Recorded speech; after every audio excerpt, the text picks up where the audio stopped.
give me the countdown to take us onto the internet, and I'll go ahead when you tell. Okay, just give us one moment and I'll let you know. Okay, you can proceed, Mr. Mayor. Okay, well, good morning to everybody. Good morning to my colleagues and to the staff of the city and to the public who are joining us this morning. My name is John Tory, the mayor, and I'm chair of the executive committee. The clerk has confirmed that we have quorum, and I want to welcome you to the special meeting of the executive committee to consider the 2022 budget. Today's meeting is being held with members of the executive committee participating both in person and by video conference. City staff are also connecting to the meeting by video conference. The public continue to participate electronically and can watch the meeting streaming live at YouTube on youtube.com/Toronto City Council Live. These measures, of course, are necessary to comply with the public health guidelines in place because of COVID-19. And so I do ask everyone for their patience with any delays that may take place on technical issues or other kinds of issues like that. The city clerk has provided all agenda materials on the clerk's meeting portal. City clerk's IT staff are available to members of the committee remotely if you need help with your devices. I would like to remind our staff to keep their mics muted and their videos turned off unless they need to answer questions or speak to the committee. This will make it easier for me as chair and for the people watching on YouTube to observe members as they participate in the debate and as they vote on the items that are in front of us today. Members and visiting members, please keep your mics muted unless you wish to question staff or speak to an item, and ensure that your video is turned on at all times when you're participating in the meeting. Members, I want you to be reminded as well that you must submit and approve your motions by email. Staff are available at exe@toronto.ca to help with motions. If there are any visiting members of council attending the meeting, I encourage you to turn on your video so that I know that you're present and can give you an opportunity to ask questions and to speak. This will also assist the clerk staff in recording attendance for the meeting. Although we're in different locations and meeting remotely today, the committee would like to acknowledge that the land that we are on is on the traditional territory of many nations, including the Mississaugas of the Credit, the Anishinaabe, the Chippewa, the Haudenosaunee, and the Wendat peoples, and is now home to many diverse First Nations, Inuit, and Métis people. We also acknowledge that Toronto is covered by Treaty 13 with the Mississaugas of the Credit. To start off with, as we would always do, I will ask if there are any declarations of interest under the Municipal Conflict of Interest Act, and if you do have an interest, please raise your hand and unmute your mic. Okay, well, I have one to declare, and I will declare an interest in the agenda item noted above, which is EX 30.2, and it is because of my interest in my involvement with the Rogers family, which in turn is related to Rogers Communication Inc., which provides telephone and cellular services, wireless devices, internet and Wi-Fi services to the City of Toronto. And the first interest is in the 2022 Information and Technology Operating Budget, the Toronto Police Services Budget, the Toronto Transit Commission Budget, and the Toronto Community Housing Budget, as it pertains specifically to funds allocated to the expansion and provision of telephone, wireless, internet, and television services. And the second interest is on the item in the 2022 Strategic Communications Budget, as pertains to funds allocated for the provision of new news summary services provided by Canada Newswire. And I have the appropriate form, which I will file with the clerk. Are there any other declarations of interest this morning? Okay. We have three items on the agenda today, and I would just remind the public that there are no deputations taken at this meeting because we had public hearings in respect to the budget held on a number of days over the last couple of weeks, and those deputations were received at that time. So today's discussion consists of what will be a short presentation from the staff about the budget, the city staff, followed by questions of staff by members of council and members of the committee, followed by remarks from members of council and members of the committee, and then the appropriate votes. I'm just going through the items here on the agenda first before we get to that presentation. Item EX 30.1, 2022 property tax rates and related matters. There's a staff report with recommendations. Do members have questions of staff or wish to speak on this item? If so, please raise your hand or unmute your mic to let me know. All right, I will then move the recommendations of staff on this item and call the question on that. All those in favor? Opposed? Carried unanimously. Okay, I will then move on to the adoption of item EX 30.3, response to Ontario Regulation 286/09, budget matters, expenses, and move that as well. And I'll call the question on that unless there are any questions or comments. All those in favor? Opposed? Carried. The next item is item EX 30.2, 2021 capital and operating budgets. And on this item, we will receive a brief presentation from the city manager and the chief financial officer and treasurer, who will give a presentation on this item. And this will be followed by questions of staff, and then members can speak, at which time members of the committee can place their motions if they have some motions to place. Is this satisfactory to all the members of the committee? Okay, seeing no dissatisfaction. May I, in asking the staff to lead off with the presentation, just say something I'll say at the beginning and the end of our meeting today. I don't think it's very difficult. It was difficult for me before I became mayor to imagine the amount of work involved in putting together a budget that's $14 billion plus. All that goes with that, all of the concerns that arise, especially in pandemic times, but even in previous times before the pandemic.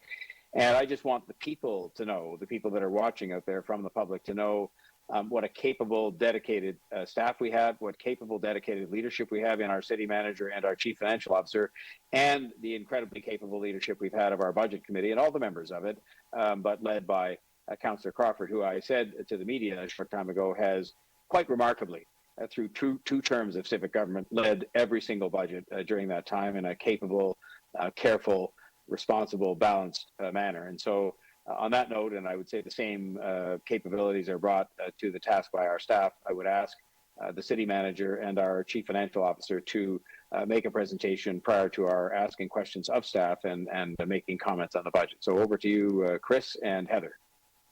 So first off, thank you very much, Mayor Tory, and of course, Executive Committee, and of course, visiting members of Council.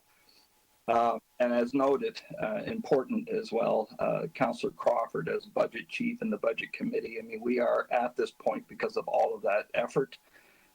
This is the second to last meeting, and obviously next week with Council, where all members will have a chance to obviously ask questions, make comments about what is an incredible budget. I also have to thank staff. Staff as a whole, as you know, Mayor Tory, literally thousands and thousands of hours go into the preparation of an extremely large budget, but a budget that delivers a huge number of services critical to the residents and businesses of this community. So thank all those staff, but as really important for me to note is the work of Heather Taylor and Steve Conforti, who really are the real leads of this whole program. And can't thank them enough for just the many, many hours and dedication that's gone into this budget. This, Mayor Tory, is the fourth and last budget of this term of council. And I think if we thought back to the very first budget and what was in our minds then, if we had known what was going to be ahead of us, we wouldn't have believed it, but we are here today. And this presentation, as you point out, is relatively short. It's about 9 slides, including this one. And I'm kicking it off for the first few slides, and then Heather will take over. So with that, if we can go to the next slide. I just want to say the following. I think it's really important when we think about leadership through the COVID experience that we've all have witnessed and the response and recovery efforts that are to follow. In my view, Mayor Tory, you, Council, the Toronto Public Service, I think, has responded extremely well. The leadership from all corners of our organization, including the elected, has been, in my estimation, quite remarkable. There are many highlights that I can point to, certainly last year and previous years, but you know, the things that really come to light for me are, as noted by our credit agencies, has been the prudent fiscal management of this organization. Our credit rating did not fall. It stayed steady, it stayed strong, and this is the opinions of people who are responsible for looking at how it is that we manage our finances. So, and as you know, Mayor Tory, and you and Councillor Cressy have had a very strong hand in what we know is a world-class vaccine program, one that has been wildly successful and I think unmatched by any major city in the world. Through COVID, as we well know, we have been a highly adaptable service organization. I mean, we had to snap into a remote working environment in the very beginning, and we have held that through certainly last year, and we are doing the same this year. So, you know, we responded as we had to in terms of helping those that needed the most help. Our shelter system expanded rapidly, and we've been able to keep people safe as we start to work on their housing needs, which has become an incredibly important aspect of Council's focus and attention. When we talk about prosperity, prosperity is really for us, and Council approved it last year, and it's no different in this budget. It's really about, you know, driving greater equity outcomes for people that need our help, making sure that our Indigenous community, when it comes to reconciliation, that it is front and center in our thinking, but also for the future generations that are counting on us to make good decisions regarding climate action. So all of that has been reflected in this year's operating and capital program, which Heather will talk about in a few minutes. And of course, the essence of what public service is, and you've heard me say this many times, we're in the business of trying to earn people's trust and confidence. So I think what we're going to see in this year's budget has been an important and a continuing effort to make sure that you know, people see the services are critical to them and that they are delivered in a manner in which they do, and we importantly earn their trust and confidence. I can go to the next slide, please. It is a substantial budget. There is no question about it. The operating is $14.99 billion, and of course that includes what was approved in December through our rate program.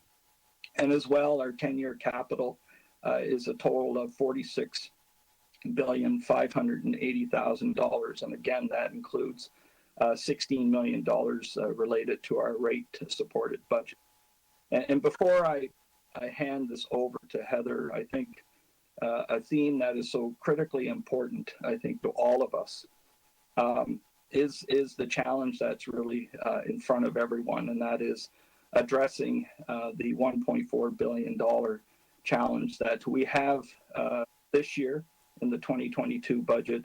And as we've been able quite successfully through obviously your leadership, Mayor Tory, to get the federal and provincial government to help us once again in addressing that sizable amount of money that we need in order to continue to meet the needs of our residents and businesses.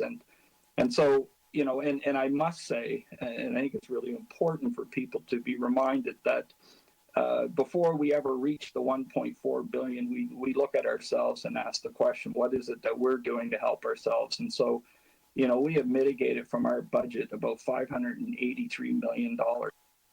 These are pressures that are not being felt by others except for us, and that's an effort that we have made. So I think that's important to keep in mind. And I know in order to provide you with a balanced budget, you know, there is a strategy, of course, to address the 1.4 billion should, for some reason, the federal and provincial government not help us to the full extent. We do have, and Heather will explain what the backstop amounts to, and give her opinions as to the importance, certainly, of the federal and provincial government helping us. I think as well, it's important for us to be reminded that as significant the challenges this year in the amount of 1.4 billion, which is, as you know, Mayor Tory, what's caused that is the revenue challenge that we have from our transit system, which is responding, and we're hoping to get the numbers back up as hopefully we move out of COVID into some kind of a normal day-to-day living arrangement. But revenues from transit have been significantly hit. And we don't see that ending in 2022. We believe that in 23, 24, and beyond that we'll continue to have some challenges in achieving the kinds of revenues that we had in the past. We clearly had shelter challenges last year, the year before, but of course this year again we continue to have challenges in terms of those costs to meet the needs of people who are homeless who we need to help. And of course, just the whole delivery of the vaccine program and the other expenses that we incur. This is to say that as much as we have a massive challenge today, we know it doesn't end tomorrow, and so we have to make those points known. And so with that, I'll turn the floor over to Heather. Thank you, Chris. What we'd like to do is share with you what we do every year when we're establishing our budget, is that we set a set of guiding principles to prepare what the staff recommended budget will look like.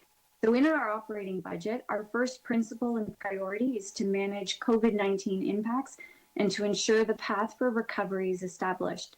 Our response to COVID-related demands across city services has been a priority since March 2020, when the COVID virus first surfaced. Our second principle is to preserve existing services consistent with public health guidelines and legislative requirements, with a focus to protect service levels while we recover from COVID-19. And thirdly, we have prepared a budget that promotes tax affordability for residents and businesses, reflecting an inflationary tax increase. This is particularly important given the impacts and uncertainties people have experienced due to COVID-19. And lastly, we are focused on building a prosperous Toronto for all, with an emphasis on equity and reconciliation, climate action, and health and well-being. The pandemic has emphasized the need to continue investments in prosperity and has highlighted the social and health inequities that exist amongst Torontonians.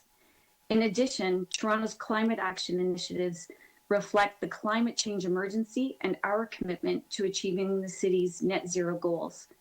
We're committed to Toronto's neighborhoods and communities being safe, healthy, livable, and vibrant for residents and businesses now and into the future. And on the capital side, consistent with the operating budget, the development of the capital plan was also guided by 4 key principles. Firstly, the capital plan prioritizes legislated and health and safety requirements.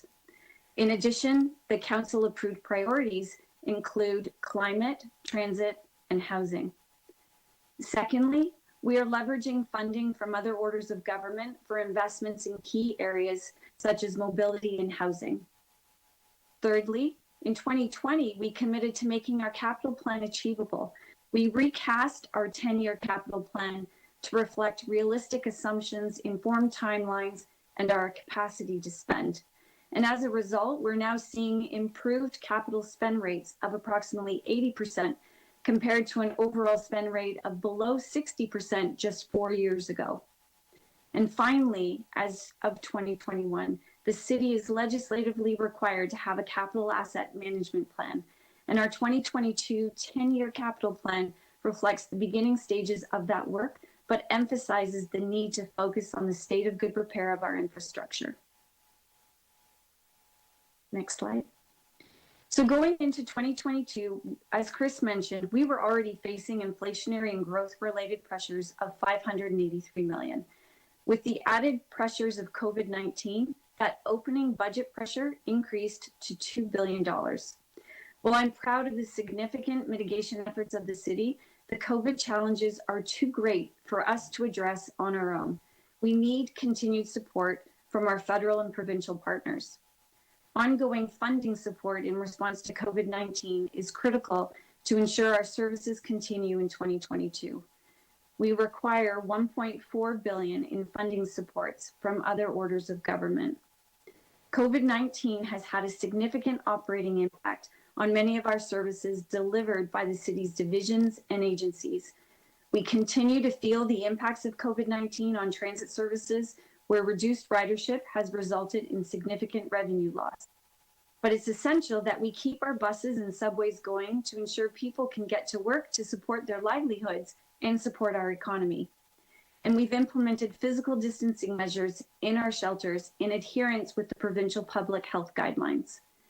COVID-19 has impacted our corporate revenues, which reduced dividends from the Toronto Parking Authority, Toronto Hydro, in addition to reduced municipal accommodation tax. And of course, we're seeing increased public health costs in response to COVID-19 in support of provincial health goals. Similar to how we've approached our last few budgets, the city also expects it will continue to be supported by the Government of Canada for refugee costs of $61 million now that the Canadian borders have reopened. And we also require continued funding supports of $27 million from the province of Ontario for the continuation of supportive housing initiatives they committed to in 2021. So today's focused on our 2022 budget, but it's also important to highlight that the city has not yet received the financial support committed to in 2021 funding, including COVID-19 related transit pressures of just over $74 million and refugee response funding of just over $20 million. So as Chris mentioned, the city has been a leader in responding to COVID-19 and supporting the efforts of other orders of government in their response to COVID, such as the city's very successful vaccination campaign. In addition to maintaining critical and responsive services, such as our shelter system and our transit system. With this comes increased financial challenges, so we are facing a significant gap in 2022. The reality is the impacts of COVID-19 will be felt past 2022, and we realistically expect the impacts will be felt for years to come. And we've planned a backstop in the event COVID-19 support is not committed. Our backstop is comprised of a $1.1 billion reserve balance created from funding that would have otherwise gone into our capital plan. For example, MLTT overperformance, our pre-COVID 2019 surplus, and PGT allocations. In addition to the reserve fund, we have a $300 million amount as a contribution to the capital plan from our current operating budget, together totaling $1.4 billion as our emergency backstop. But if the city uses this emergency backstop funds this year, it would create immediate challenges, including going into 2023, and would restrict the city's ability to respond to the continued COVID-19 impacts, such as reduced transit ridership and any unanticipated pressures or emergencies. This backstop allowed us to prepare a balanced budget while acknowledging the COVID-19 funding requirement. This balanced budget allowed us to preserve city services. In the absence of COVID-19, in absence of the COVID-19 backstop in 2023 or out years, we will need to increase revenues or decrease expenses. It's critical that the city retains our backstop to have financial flexibility to respond to any COVID-19 pressures in future years. If funding is not secured, there will be a profound material and sustained impact on our capital plan. It will result in significant economic impacts through reduced capital investments and job growth for Toronto, the province, and the country. In 2017, a study was commissioned by the Ontario government estimating that an increase in public infrastructure spending generates roughly 9 jobs for every 1 million in expenditures. A $1.4 billion reduction to capital is expected to impact 12,600 jobs, and intergovernmental investments would be at risk. Capital reductions will negatively impact progress towards objectives and desired outcomes of all orders of government, including projects that advance housing, transit, and climate goals. Next slide. If we're not able to protect our backstop reserves, $1.4 billion of city investments are at risk, and we will have limited financial flexibility in the future. Without a funding commitment, there will be a $300 million reduction required to the 2022 capital budget, with limited options available, including reduced investments in TTC signal maintenance, surface track and tunnel repairs, all of which would increase the state of good repair backlog and put the TTC system reliability at risk. Reduced investments in road rehabilitation, pedestrian and safety initiatives, and reduced investments in our aging infrastructure, including civic centers, community centers, arenas, pools, tennis courts, to name a few. All of these will negatively impact our ability to implement the city's priorities including legislative requirements and achieving our long-term climate goals related to resiliency and greenhouse gas emission reduction.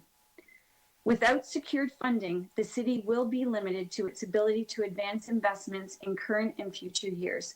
For example, every 100 million allows us to reconstruct 76 lane kilometers of major roadways. Without funding, the city will not be able to purchase additional e-buses or implement bus lanes in support of the city's net zero goals. The city will have to pause additional investments in building retrofits, which will impact our climate outcomes. And critical priorities and investments will have to be paused in our state of good repair, including recreational facilities and priority areas identified in Toronto's Ravine strategy. Pausing or redirecting capital investments is a one-time temporary solution. If we use our backstop, we are left with no flexibility to deal with any unforeseen financial challenges, including unanticipated COVID pressures today and in the future. Our budget in 2023 will look extremely different. Our only option to developing a balanced budget as legislatively required will be to decrease expenses, increase revenues, or a combination of both. We will do our best to mitigate the impacts to our 2022 capital plan by monitoring our budgeted COVID-19 assumptions throughout the year, along with prioritizing and managing the timing of capital projects. Any funding received will help to reduce the number of investments at risk. In summary, unfortunately, 2022 is still a COVID-19 budget. 3 out of 4 years of this term of council have experienced COVID-19 financial impacts. The 2022 budget requires $1.4 billion through continued partnerships with the federal and provincial governments to ensure we can continue to respond to the pandemic. As reflected in our guiding principles, we are committed to preserving existing service levels while adhering to public health guidelines. And we are keeping taxes affordable with an inflationary residential property tax increase of 2.9%. The 2022 budget supports economic recovery and includes a 15% property tax rate reduction for small businesses. Ultimately, we know that continued partnerships with the provincial and federal governments are essential to continuing to respond to and recover from the impacts of COVID-19. While COVID-19 funding support is critical, we still have a budget that strives to achieve positive outcomes for Torontonians with an emphasis on equity and reconciliation, climate action, and health and well-being. So despite this being a challenging COVID budget, there has been an enormous effort made to present the best possible budget given the circumstances and our reality. And I would like to extend my sincere thanks to staff at all levels of the organization and across all city divisions and agencies for contributing to our virtual budget process under very challenging circumstances. We have an amazing and dedicated team. And thank you, Mr. Mayor, for giving us the opportunity with the members of Executive Committee to present this morning. Heather, thank you very much for the presentation and for all your hard work. You're the leader of a great team of people that have worked with all of us for a long, long time. It never stops.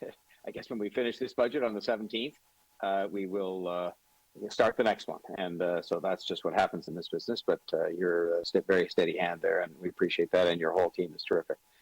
Now, we would move to questions of staff.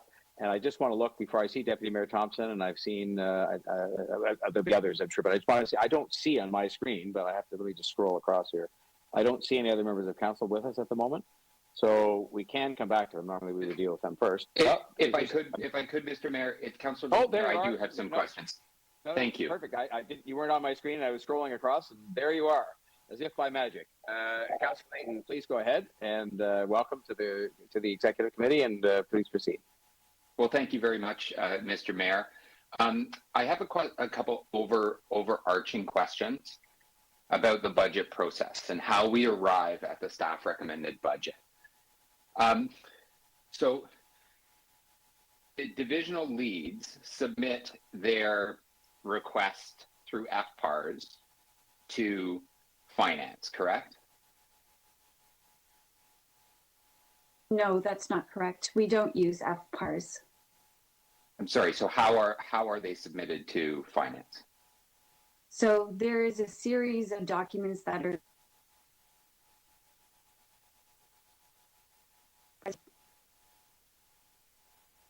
business cases and presentations that outline the, and from there are a series of reviews before it's actually put into our financial system.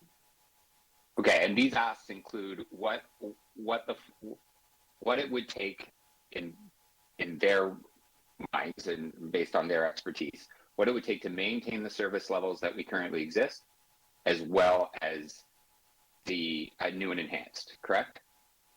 So through you, Mr. Mayor, Councillor, as I mentioned in the guiding principles, the focus for this year's budget was to address COVID first and foremost, and then to preserve city levels, service levels before considering new and enhanced requests. Okay, so just back on, they inform or they make a submission saying this is the budget that would be required to meet our existing service levels, and here's what it would take for new and enhanced. Correct. And then finance, after some dialogue between, come up with the proposed budget working with the city manager's office, and that's what's presented, correct? In a very summarized way, yes. Sure. So between the submission from the divisional leads and what is submitted to council, the submissions from the divisional leads aren't available to councillors, correct? That's correct. Why is that? So through you, Mr. Mayor, Councillor, I'm sure you can appreciate the volume of work that is done to consolidate all the asks, compare that to the revenues that we have and what can be managed, is an enormous amount of work. And so what we do is through ongoing conversations, we better understand what is the set of assumptions that build the budget asks. And that set of assumptions have to be aligned so that there is equitable distribution of an approach across the city. So it's to ensure that there is a consistency embedded in the process. So, but the submissions from the divisional leads aren't available to councillors. Is there a legal reason why they're not? I would have to defer to the city solicitor. I don't know. Okay, just what thinking, so some of the pieces are new and enhanced, and I think I appreciate that. You know what, we can say we don't have the budget for that this year. Let's put it in the unfunded list. Are there occasions when a divisional lead would bring forward a request to your office to say, just to maintain the services, this is the increase required? Is there the occasion when your office would say you're just going to have to do it with less? So through you, Mr. Mayor, actually, Councillor, it's not that easy. Virtually to maintain this set of services, what we do is we look at the assumptions that are built into that and look at the reasonability of those assumptions being achieved. And so I'll give you an example from a staffing perspective. We look and we compare to what people in equity can actually process. Given COVID, we knew that there were other pressures that were being put on their resources. So it's not as easy as just saying, here is what we need to preserve existing standards. It's about matching the achievability and the reality of those assumptions into the business plan. Okay, then Heather, can I ask you, is there any indication to councillors of where this achievability, where the senior staff have said this is what we require to deliver the services, you inform them we are not able to achieve that? Is there any point in time where that information is given to council? Because it doesn't seem to be apparent in the budget or the process that where we are given the information to say the city's just unable to meet the service levels for any other reason, and it could very well be COVID related in a very reasonable way. Our HR department, for example, is taking all the steps necessary to address the capping issue that we have in the city right now.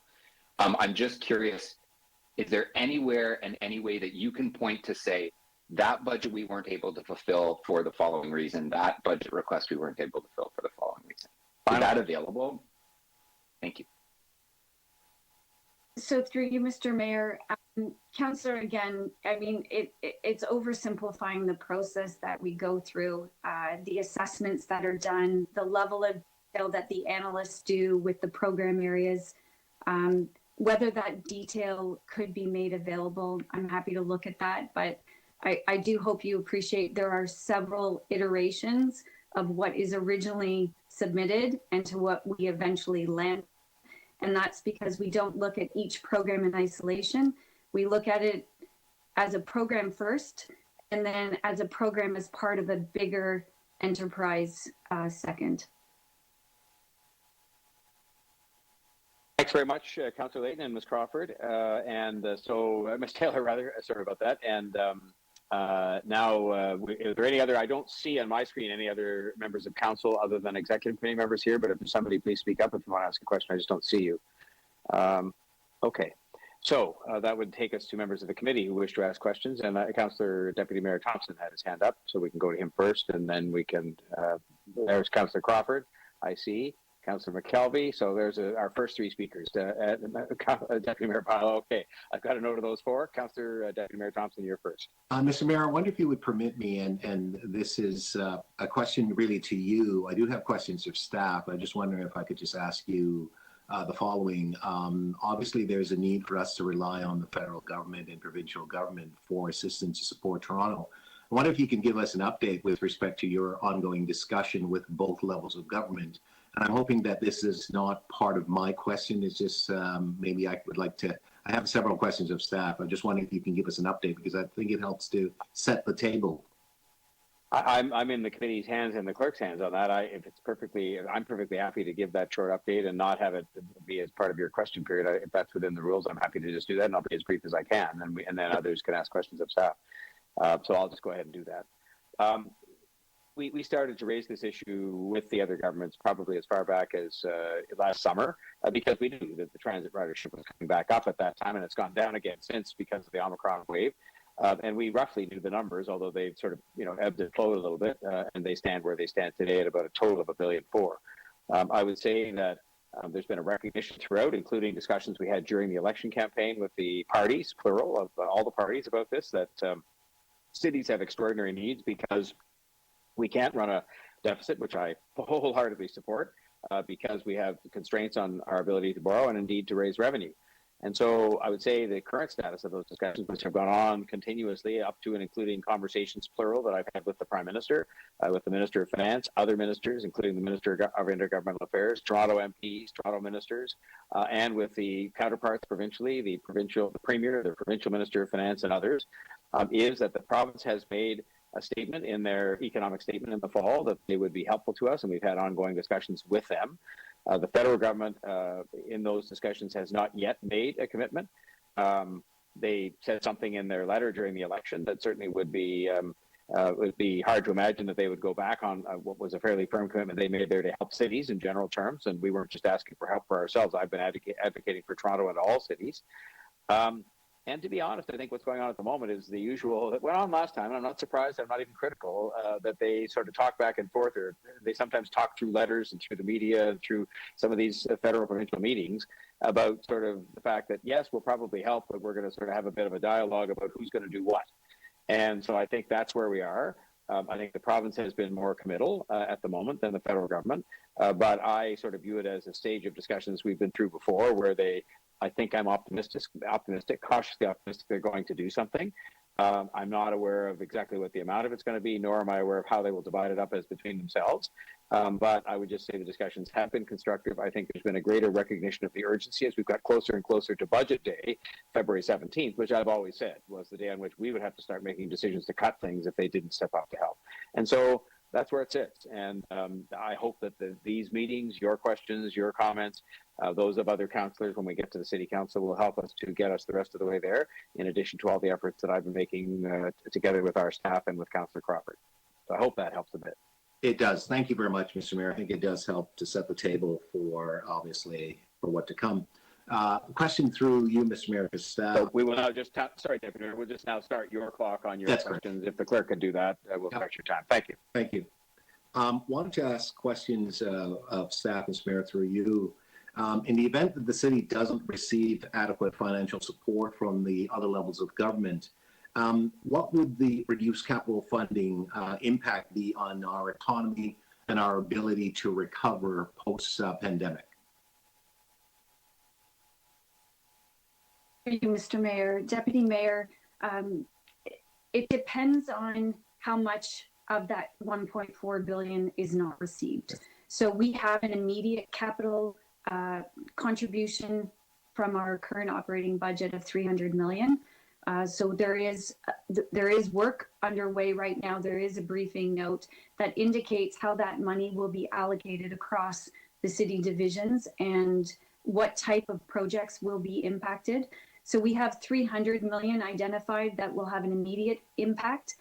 If you look at the information that we have based on the 2017 economic study that was done, for every $1 million spent in capital infrastructure, there are 9 jobs. So if you take the 300 million, you times it by 9, it's 2,700 jobs. So that it would be the immediate impact.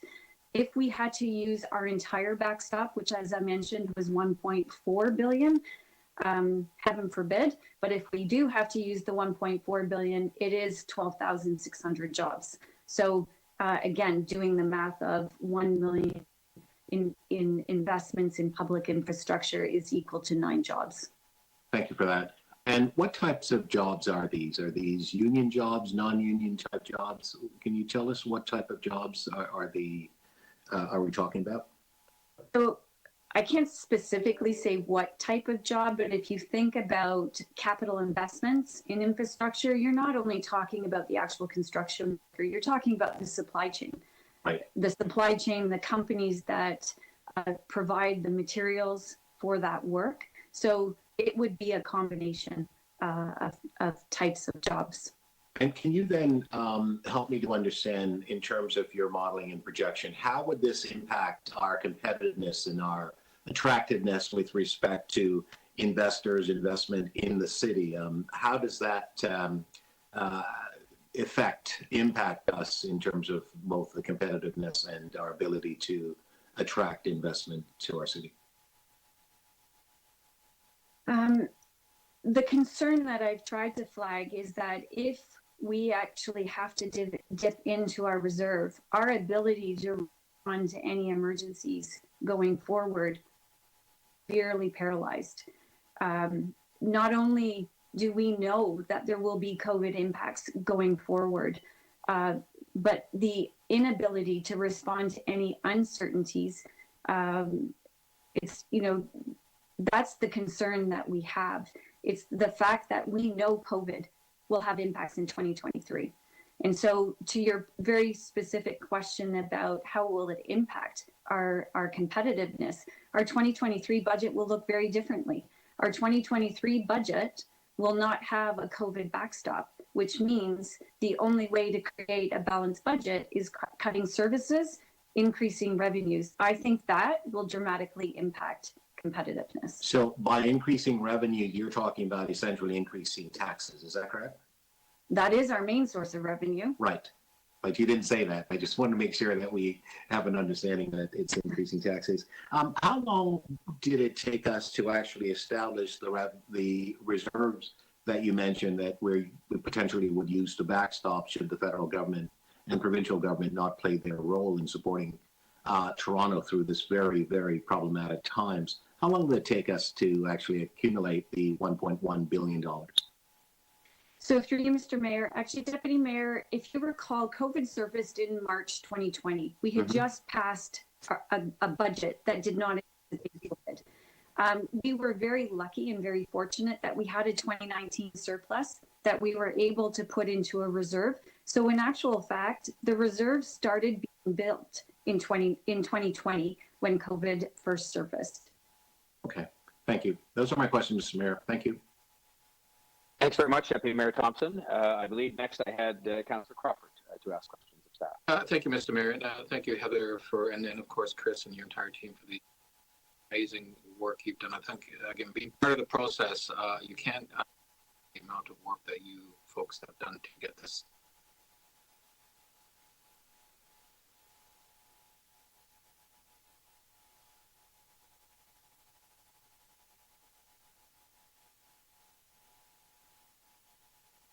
Going to council next week. And what happened last year on the timing? When did we get the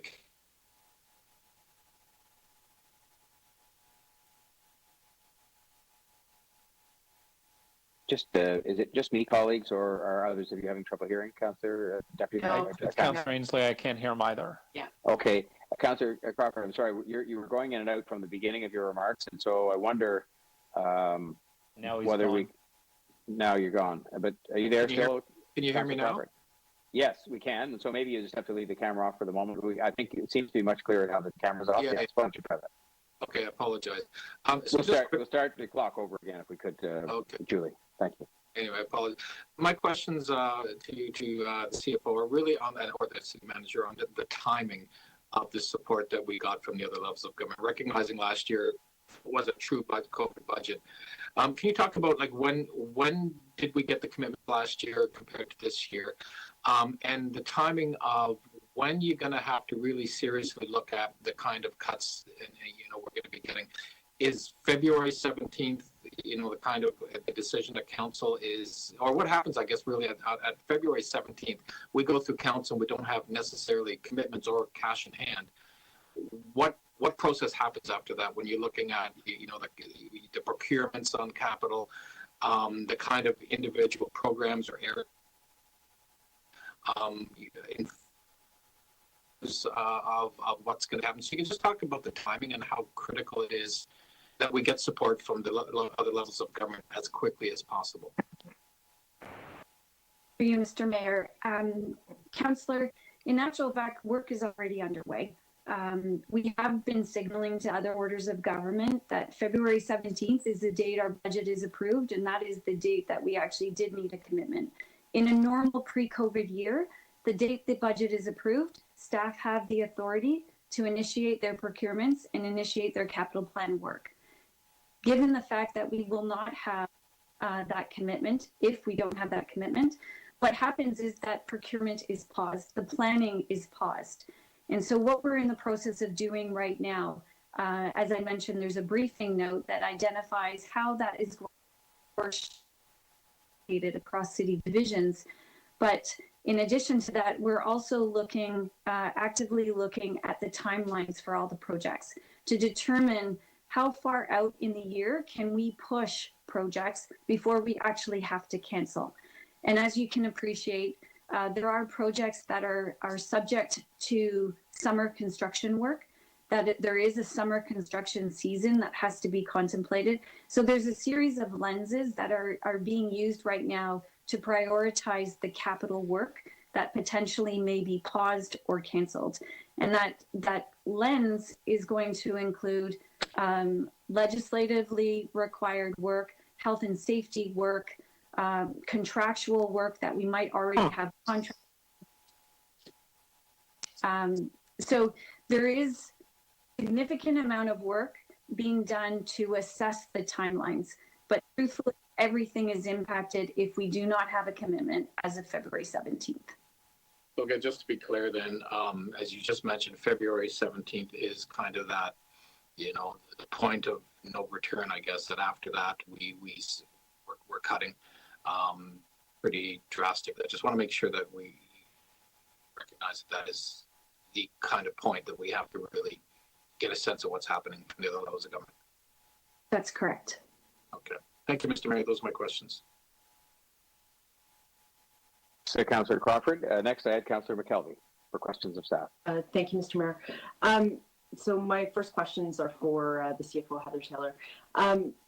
Councillor Layton was asking you some questions about how we get to the staff recommended budget. A couple things I didn't hear, but just wanted to confirm with you is ability to spend taken into account? So what you spent last year and what you were able to deliver on, as well as for hiring, for example, the number of vacant positions and how long it may take you to fill those. Through you, Mr. Mayor, Councillor, absolutely. And that's, I tried to refer to that when I said that there are a set of assumptions to budget submissions. And it's through an iterative process that we challenge those assumptions. We look at the reality, and achievability, the ability to spend, is absolutely one of those lenses. So again, you know, the staff, we're very involved. And Mr. Mayor actually commented on the fact that the budget process is long. It's many months. So there is several back and forth. There are several iterations of the budget that go through different lenses. And as you can appreciate, we actually respond to the changing times as well. Right. So a budget that might exist or a business plan that might exist in June may change come October, just based to changing environmental conditions. Okay. And of course, then I assume you would lay on top that council directed priorities, city building goals, strategic priorities, all those good things. Budget note 25 came out today that talks about the impacts of not receiving funding from the other levels of government. So I just, given that it was released, I think just today, could you let me know how much would we have to cut from the budget if we didn't receive support from priorities like Vision Zero, road rehabilitation, the creation of community safety zones, school safety zones, traffic signals, so from transportation, all those good things that are our council priorities? So through you, Mr. Mayor, Councillor, what we're doing right now and what that briefing note indicated was how we were going to allocate that 300 million across the city divisions. What we're doing now, and it's ongoing work, is actually identifying which projects. And the way we will do that is we will put it through a series of lenses. To your point, what is legislatively required? What is a health and safety item? And what is the timing of it? So can a project be paused? If it was intended to be done in, let's say, Q2, could it be paused and deferred and delivered in Q3, which gives us more time to try and negotiate? But we have to do that work now so that we can have a reliable and credible plan to fall back on in the event that that funding does not come. So other, the ravine work, the net zero work, so all of that is, you know, components of everything are basically at risk.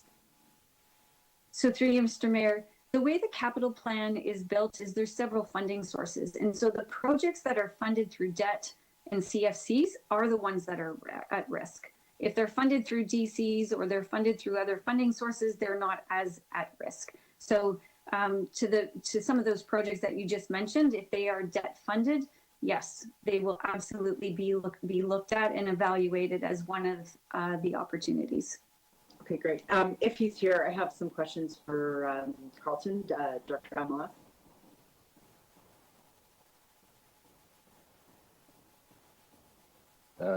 Yeah, I'm here, Councillor McKelvey. Hi, thank you. Can you tell me what is your staff complement and how many vacancies do you have right now that would be filled this year? Sure. We have our staff complement in this budget is 547 people. We have 47 vacancies. We are in the midst of a competition right now to hire 40 bylaw officers, and then we will be, those other 7 we will be hiring this year as well. But there's a constant churn in our division of people moving on to promotions to other municipalities, et cetera. So there's always, we're never at 100% capacity. So how many people are on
Microphone check. 1, 2, 3.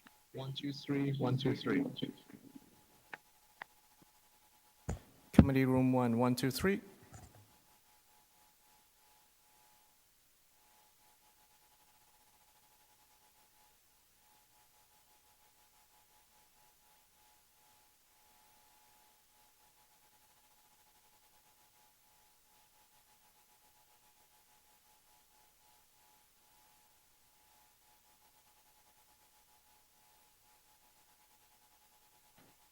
Mr. Chair, I can confirm you can resume.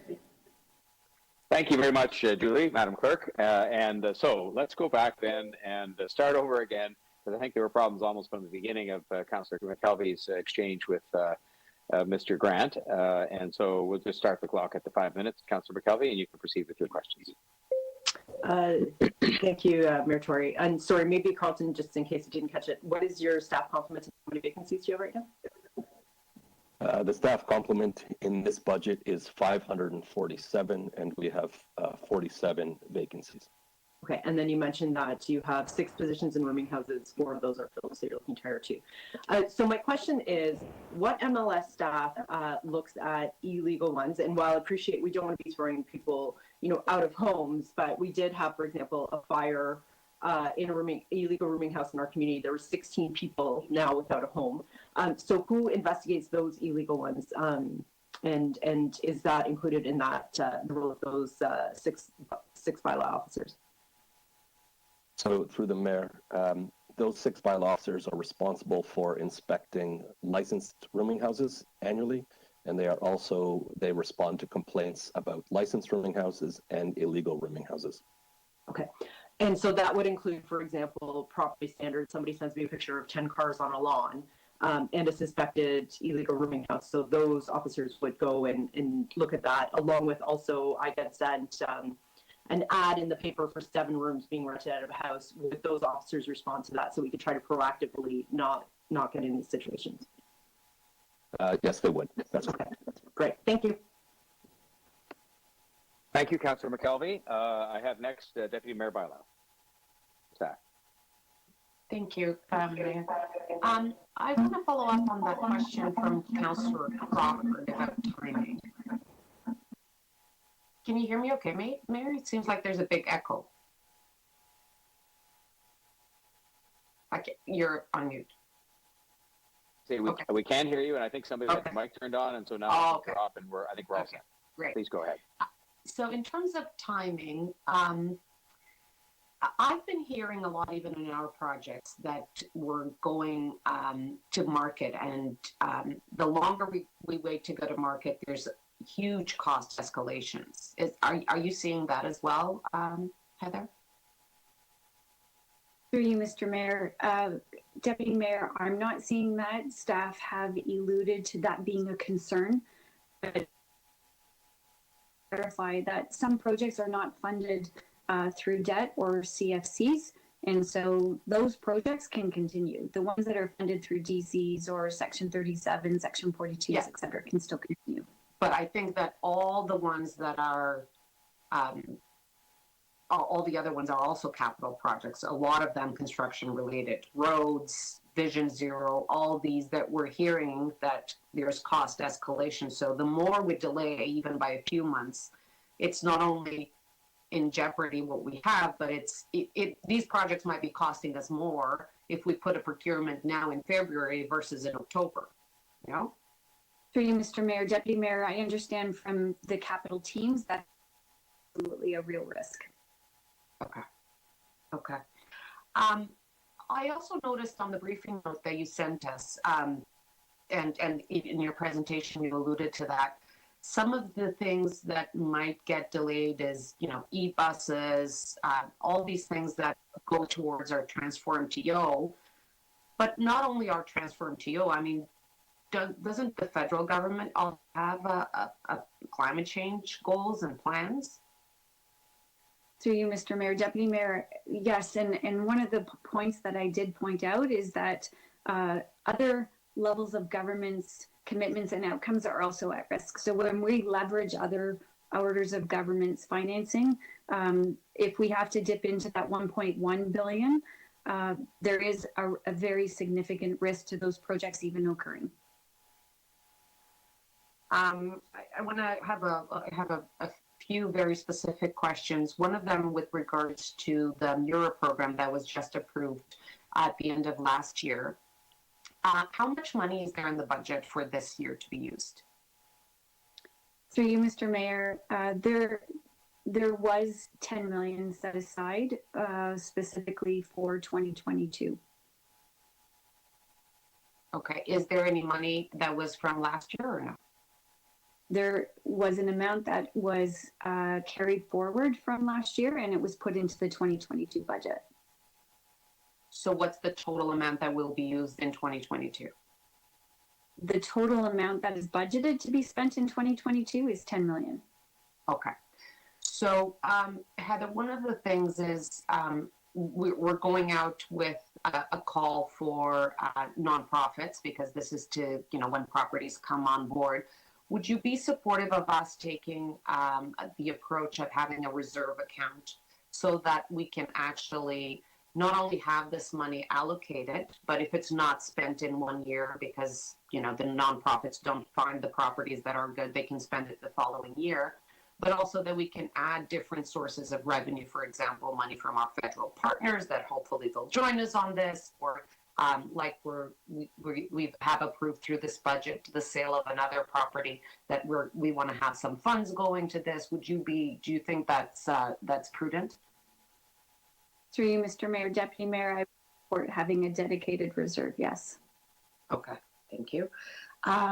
So I also noticed there was a briefing note about the supportive housing and assisting people that are in our shelters. So we are on track to have over 3,000 housing opportunities by the end of 2022. Is that correct?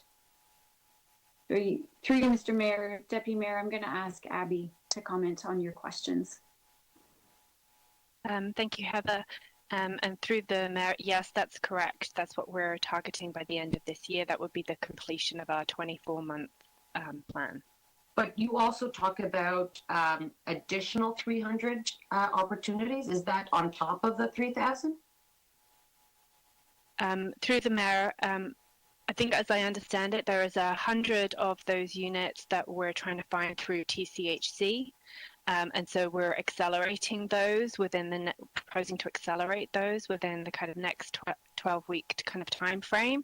And then there's an additional 200 units that we're looking to secure beyond that 3,000 units. Okay, great. And there's also the increased Canada Ontario housing benefit that is going to start April 1st, where you're actually trying to do all the work so that by April 1st, people can actually be in their homes and taking advantage of the funds? Through the mayor, yes, that's exactly what we're trying to front end the work so that we can, as quickly as possible, give people the access to those benefits so that they can move into housing. And that's 1,000 allowances that we have? That's correct, through the mayor, yes. Thank you.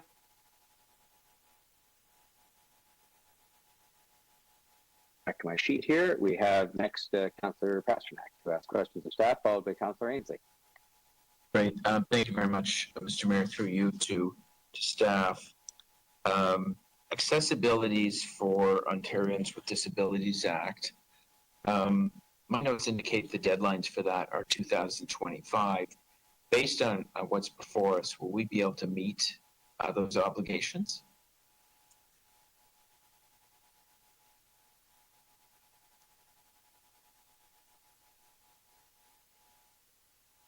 Through you, Mr. Councillor, the plan is to meet the obligations, and obviously our plan would be contingent on whether or not other orders of government are going to continue to support us, or whether or not our capital plan will be impacted. It's my understanding that we've received no flow through from the province to meet these obligations, but maybe something's changed.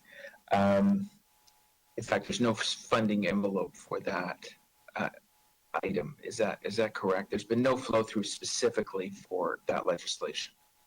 Through you, Mr. Mayor, Councillor, you're correct. However, AODA projects have been built in Okay, fair enough.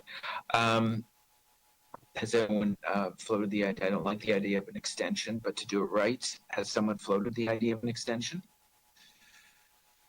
Through you, Mr. Mayor, Councillor, I can't comment on that, and I don't know if any of my colleagues would have any additional insight into that. I apologize. Okay, I'd like to move to parks for a minute. One of the things that will be impacted if we look at this $300 million reduction in capital is our parks and I guess recreational assets. Shouldn't we be focusing on projects that can be Section 37 funded, because that reserve is actually quite healthy, and we're actually having difficulty spending it. I don't know your thoughts on that. I don't know why we would emphasize debt projects when we have those monies. So through you, Mr. Mayor, Councillor, can I just clarify the statement that you just made? Are you implying that Section 37 could help us offset the 1.4 billion? No, I understand that potential impacts is $300 million in capital cuts, which would include some PFR projects. Now, we can't use Section 37 for state of good repair, but we can use it for new and enhanced. And can we not backstop some of those potential or at-risk projects with Section 37 as long as it's in the catchment area? Through you, Mr. Mayor, Councillor, that would be a solution, but depending on which projects are earmarked, I'd have to ask Janie or Anne-Marie Nasser whether or not Section 37 would apply to what's being looked at. So thanks, Heather, and through you, Mr. Mayor. The Section 37 funding, as many know, is very specifically allocated to certain projects based on the development approvals process. So there isn't, in some cases, a whole lot of flexibility around moving that money around. Certainly not around the city. It can be, spent in the specific areas that it's been raised to support, and I think.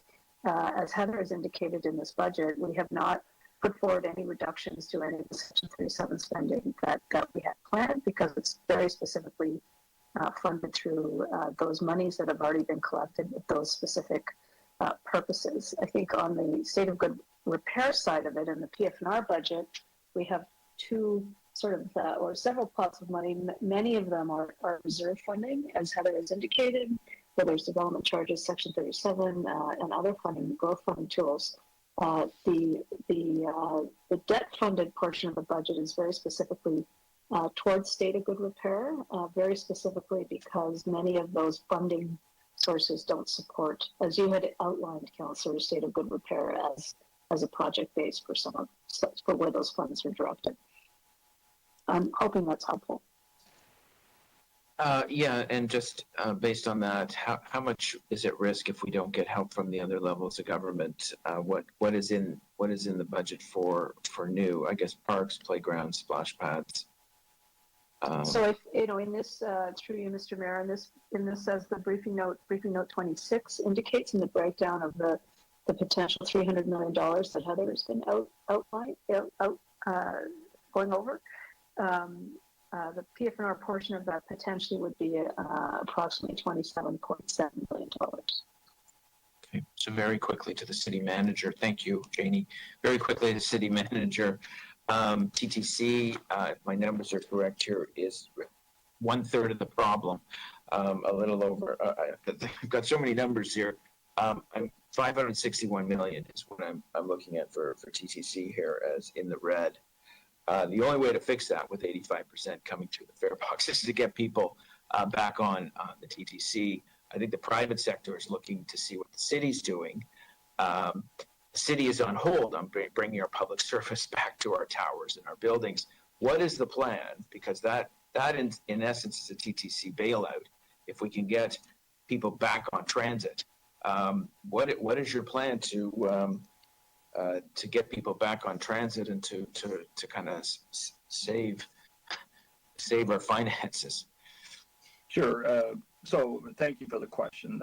First thing, though, I think it's important for the provincial government to make clear what its plans are in terms of reopening and what measures are going to still be in place. So once we have that, that will certainly set into motion our communication to our staff that work in the offices. I mean, again, I think, Councillor, you're well aware, 75% of our organization, kept working in the manner in which they did before COVID. So, and yes, it is about bringing people back.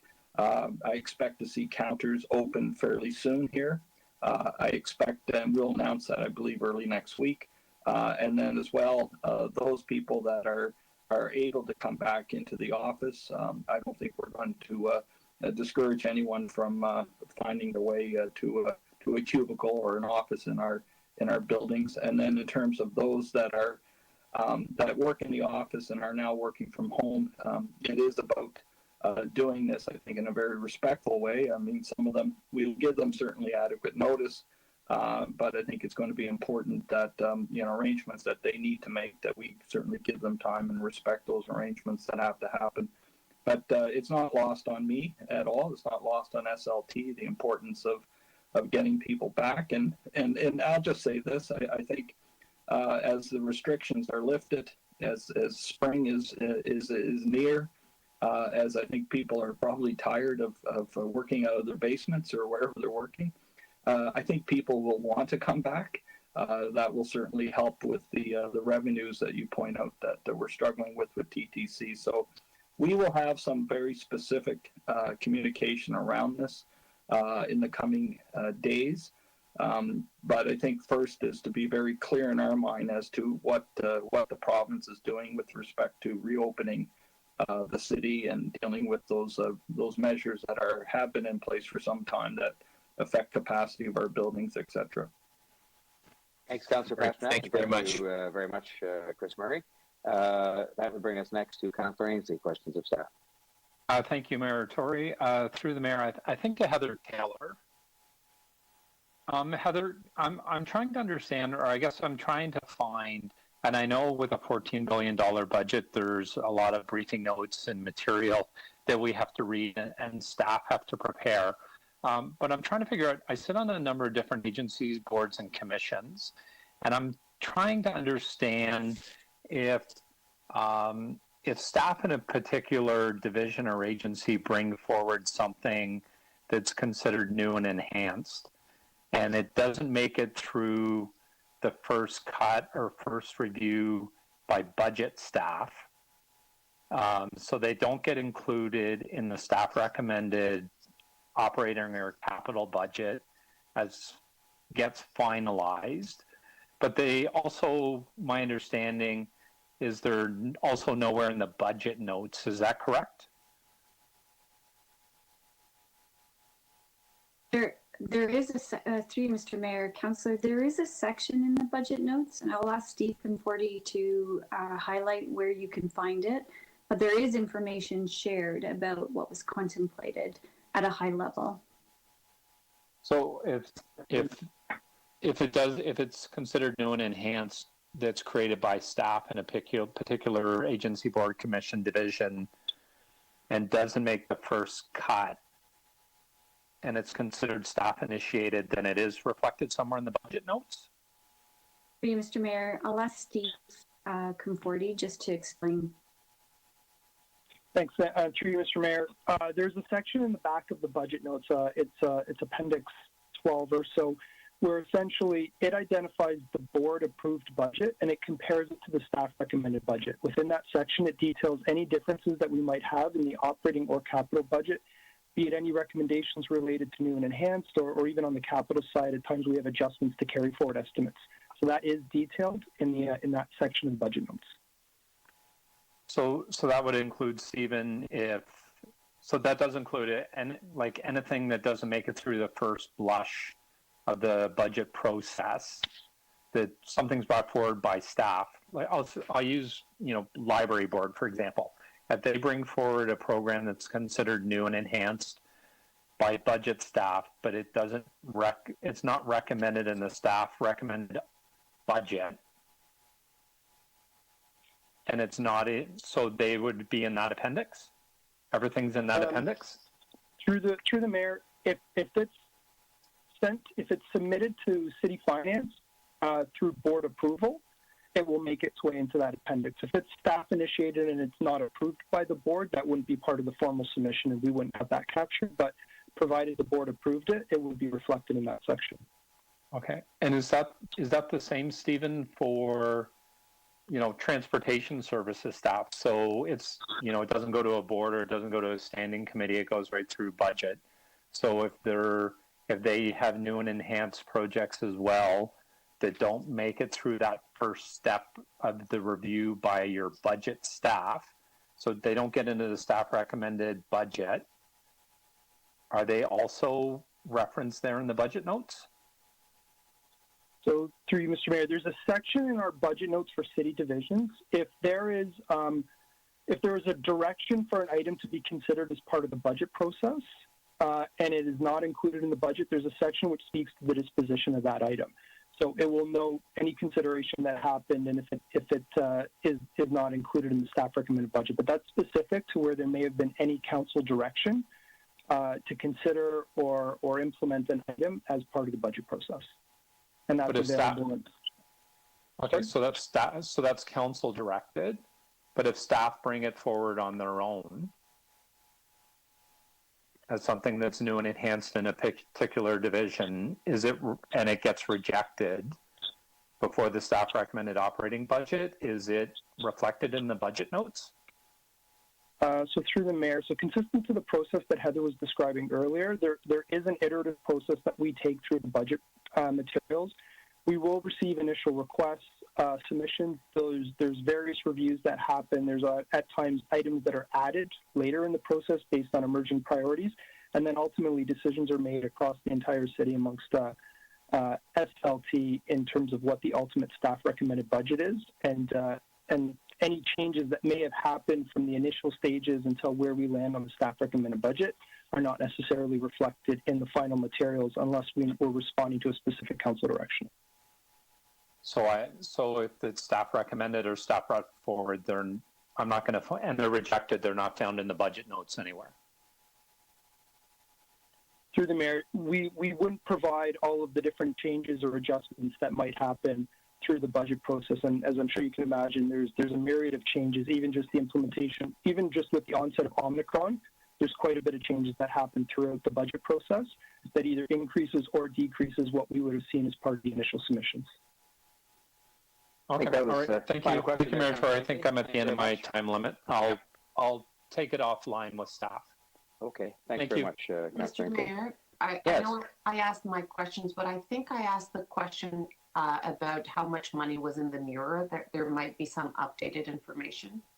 All right. Well, I'll ask staff if they have that as yet. And I was also going to turn to, I think, the one person besides myself that has not asked questions yet, namely our Deputy Mayor, Minid Wong, and see if he had any. And then we can come back to that and see if they have an answer on the Mirror Up program. Did you have questions, Deputy Mayor? I'm fine. I did ask how much it was in this year, and I think there's an updated answer. Okay. Can we have that answer from staff to the Deputy Mayor's question? Ms. Taylor, do you? There we are. Go ahead, Abby. Thank you. Through the mayor, I just wanted to clarify that we have $10 million for Mirror that we carried forward from 2021, and we have 10 million new in 2022. So we have a total for us to spend of 20 million.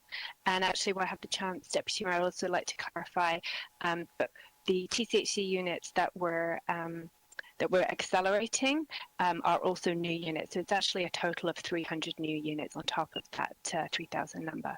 So thanks for the opportunity to clarify. Thank you so much. Appreciate it. Thank you both very much. The Deputy Mayor Minid Wong says he has no questions for the moment. I might just ask a couple if I could, then we can get my clock going, and then we'll see if other people have others. First of all, Taylor, I just want to ask you, just going all the way back to the first questions asked by Councillor Layton, the implication there was that the whole thing was sort of shrouded somehow in mystery and so forth, or some information that's not made available to people and so on. But I just want to ask, like, I've had responsibility, I don't know, probably 20 budgets in major organizations and a whole bunch of smaller ones in nonprofits and so on, but in corporations and law firms and here at the city. And is it fair to say, I just want to make sure that I'm not missing something here, is it fair to say that in every single budget process, whether it's a household or a nonprofit or a corporation or a law firm or a city, that everyone goes through this process of putting forward what they think they need in order to get the job done, sometimes with some added, bells and whistles and enhancements, and that the art of budget making is actually then that you take all of that, knowing it's almost always going to exceed what might be available when you add everybody's wishes up, and the art of it is to go through and sort of do your very best to sort of both set priorities and try to do as much as you possibly can. Is that fair? Absolutely, Mr. Mayor, and I can speak from experience of doing budgets in the province as well as in the private sector. Your first crack at the budget is always going to be more than you can afford. And there are a series of lenses that you must put on it, achievability being two. So I do agree with your statement. I've been through now 7 or 8 of these here. I forget, I lose count.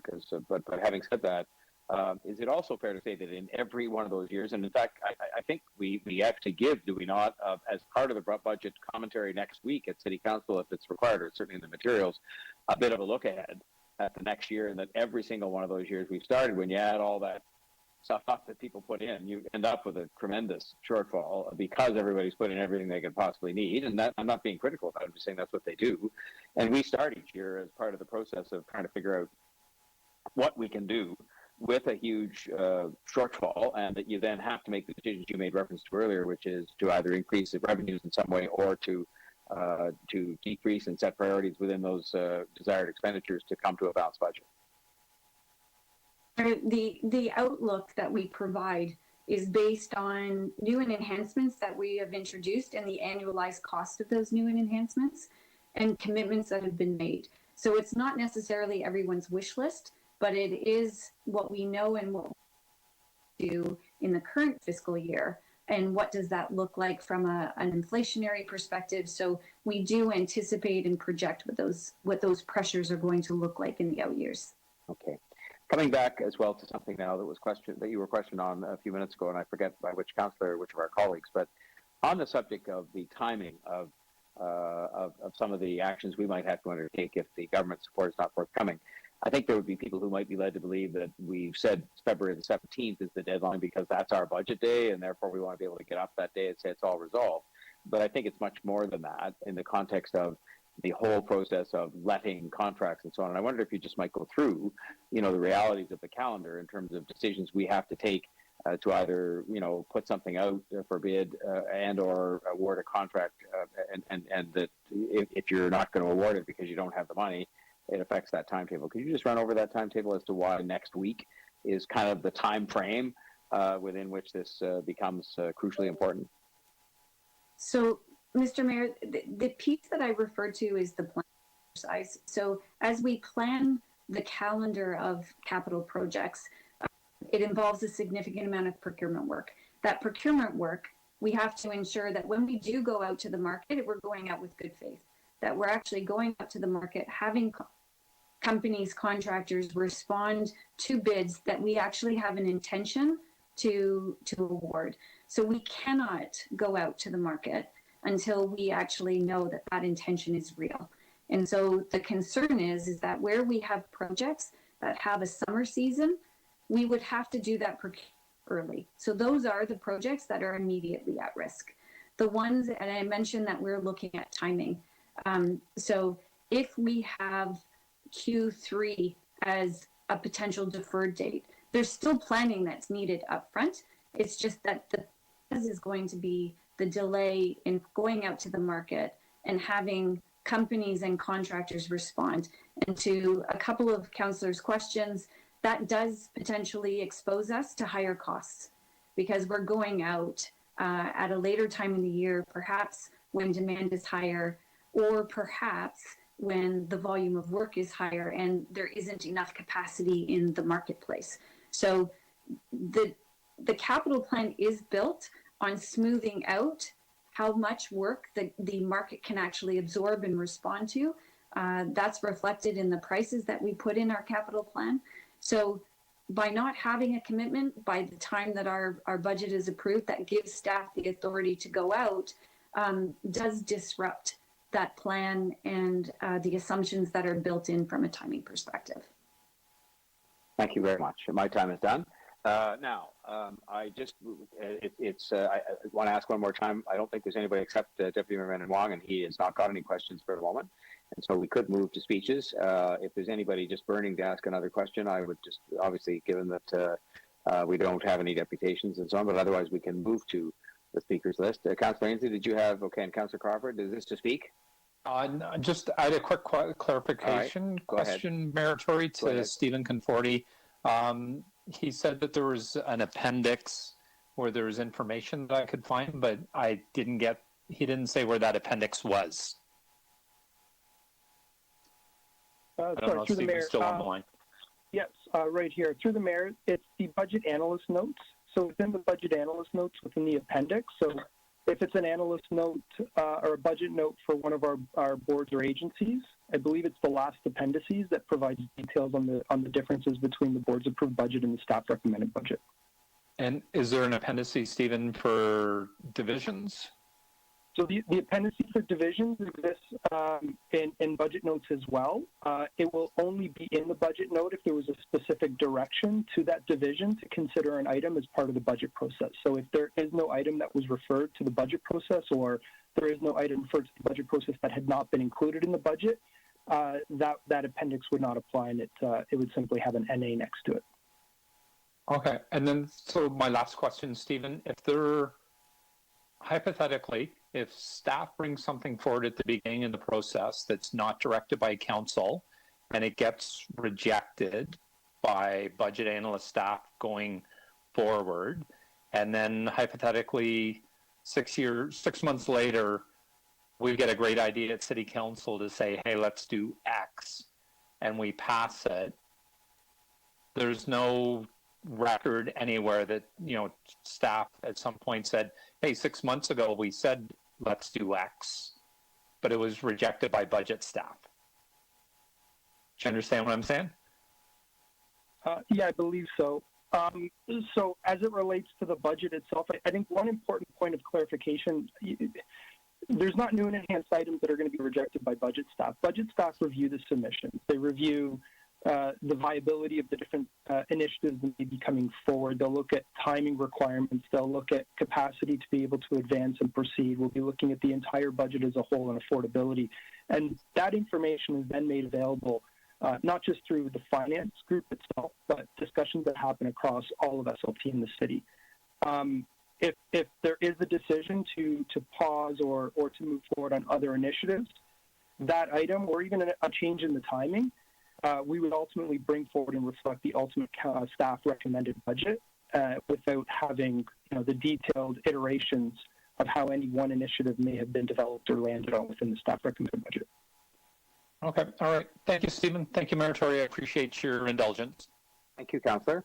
Any others wishing to ask a question? If not, I'm quite prepared to start to put together a speakers list. And so who would like to speak? I'll start with Councillor Crawford. Councillor Ainsley, I see his hand up. So we'll start with those two. Yeah, yes. My hand's up for a question, please. I'm sorry, Michael. Again, you're not on my screen, and so here you are now. Okay, no problem. And I also didn't ask on the speakers whether there was any councillors from outside of the executive committee, because again, I don't see any other councillors in front of me. I'd like to make a few comments, Mr. Mayor, if I could. Okay, it's Councillor. There you are, Mike. When you spoke up, you suddenly appear on the screen, and I scrolled across, but there you are. So what we'll do then is have Deputy Mayor Thompson ask a final question, and then we'll move to Councillor Layton as the first speaker, Councillor Crawford second. So Deputy Mayor Thompson, over to you. Thank you, Mr. Mayor. Through you, I'm just wondering if Ms. Campbell is available.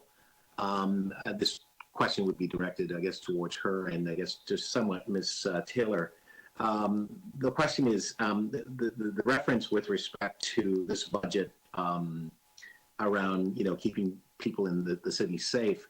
I wanted to ask the proactive aspect of this budget, and then the reactive aspect of this budget. Proactive, what are the initiatives that are there to help the BIPOC community, and what are the elements in the budget that is, I would say, police related, that would be sort of reactionary in terms of, we know that there's an increase in the police budget. Can we focus with respect to what is the sort of area and or the focus of the increase in police budgeting, please? For you, Mr. Mayor, I'm going Deputy Mayor, I'm going to ask Steve your question. Thanks, Heather, and through the mayor. So Deputy Mayor Thompson, perhaps I might need a little bit more clarity. I cannot speak to what is in the police budget. That's not, I don't have those details, so I would need somebody. I think that would be for Ms. Taylor, perhaps, Ms. Campbell. But the sort of proactive BIPOC-related initiatives and so on, I would direct those ones to you. Oh, sure. Thank you, Deputy Mayor.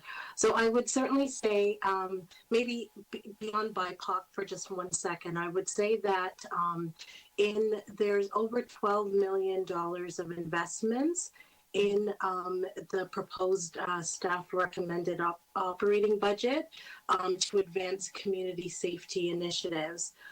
So everything from the significant investment in the Community Crisis Support Service to investments in beginning SafeTO with a comprehensive gun violence reduction, office and plan, a data center, and investments in community.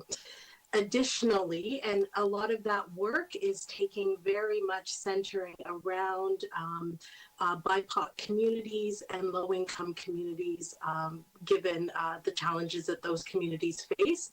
Additionally, in the budget, there are investments proposed for the Reconciliation Action Plan, as well as a new Black funding framework that is about $509,000, which is adding to our overall capacity to support Black agencies, as well as another just under $1 million to support Indigenous agencies.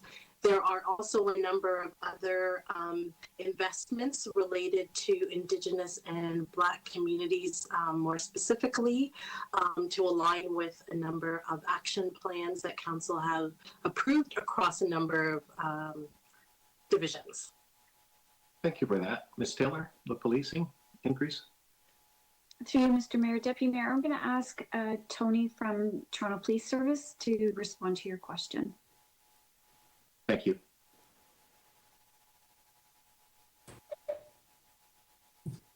Through you, Mr. Mayor, and I don't, can you hear me, Councillor Thompson? Loud and clear. I can hear you, yep. If you could just repeat the question, I may have missed it. What I wanted to understand, Mr. Vinciano, is the increase in police budget. What is the focus of that? Is it buying new cars? Is it increase as a result of bargaining? What's the rationale? So our budget is very much what we call a maintenance budget. It doesn't include any new initiatives other than our commitment to the Epstein report and the need to use mandatory software from the province. So that's $2.3 million. But the 95% of our increase, which is $25 million or 2.4%, is specifically related to our obligations under the collective agreements that were negotiated between the board and our union. So about $23 million of the 25 is specifically related to that obligation. And just finally, what's the complement of police officers in the service? Right now, we're at about 4980 or so. That, of course, changes day to day as people separate and as new classes are put in. But relatively, our strength is about 4,900 officers. Okay, great. Thank you, Mr. Mayor. Thank you, Tony. Thank you, Deputy Mayor Thompson. So I think I'm sorry, Mayor. I just need one clarification from Councillor Thompson's questions. Sorry. Just so you said 95% were salary costs. So if the city was not to provide the increase in your budget of those $23 million that you said you needed for salaries, you would have to reduce the amount of officers, correct? Through you, Mr. Mayor, yes, Councillor, that is correct. And how many people would that be? How many officers? We're talking probably about 180 officers. Okay. I mean, if we had to go to that point, it would be a mix of officers and civilians, but the majority of them would be frontline uniform officers. Okay. Have you done any estimate on severance that would be required as well? That would certainly be a consideration, but we haven't reached that point yet. Okay, but that would be an expense as well this year for someone. Depending on how we would go about doing it in terms of starting with perhaps not hiring first, there will be obviously at some point consideration to severance that might have to be paid out as a result of that process. But you can appreciate it's a very complicated and complex process that we would be required to go through. Thank you. Thanks, Deputy Mayor, and thank you very much, Mr. Veneziano. Okay, so I think that does bring us to speakers then, and we had Councillor Layton to speak first. Well, thank you very much, Mr. Mayor, and to our finance staff. I just wanted to send my thanks for their hard work on this year's budget, as well as the budget chief, and I know your staff, Mr. Mayor, have been working hard on this, including on the intergovernmental piece, and I think that they've demonstrated that they have been able to secure the necessary funds from the province with respect to our COVID recovery and the federal government, with respect to the COVID recovery. And I hope them the greatest success in their latest effort, because we've heard today that things will be pretty dire, not only for the city, if we miss this window, and it's very narrow. If we don't get these projects tendered, they don't happen this year. Major roadworks. I got some work going on College Street for the TTC. If that's not tendered, then we're going to have backups when the Ontario line's being worked on Queen. Like, all of this stuff is done in succession. We spent a lot of time planning this, and over the years have developed these major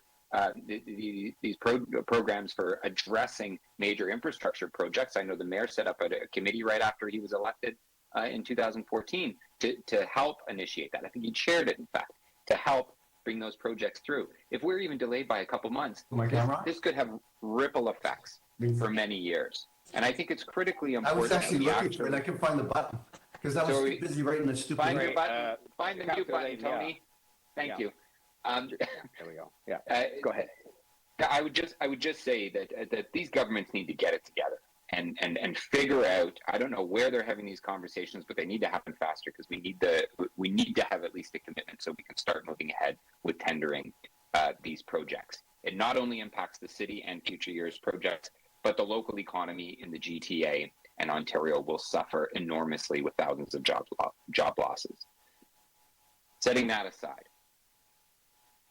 a difficult budget year, as has been most of the term, and so I commend staff for bringing back a budget that has a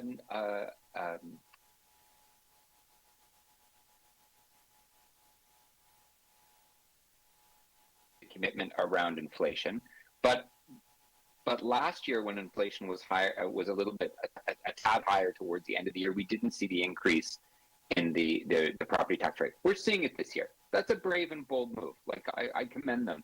I commend them for that.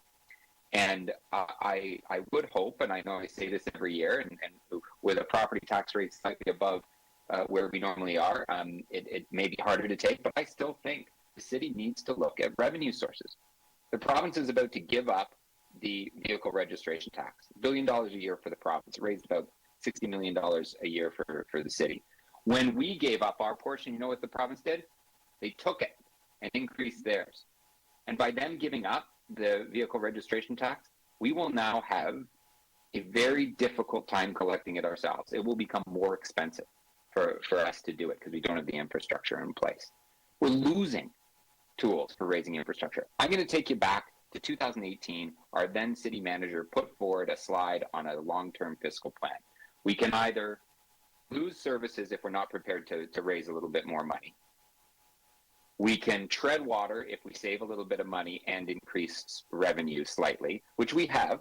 Largely, we've been in that space where we've increased our services a little bit, but we've also increased our revenue a little bit, but we haven't quite hit the mark to the next phase, which was the city building phase. That really, I think all of us fundamentally want to see.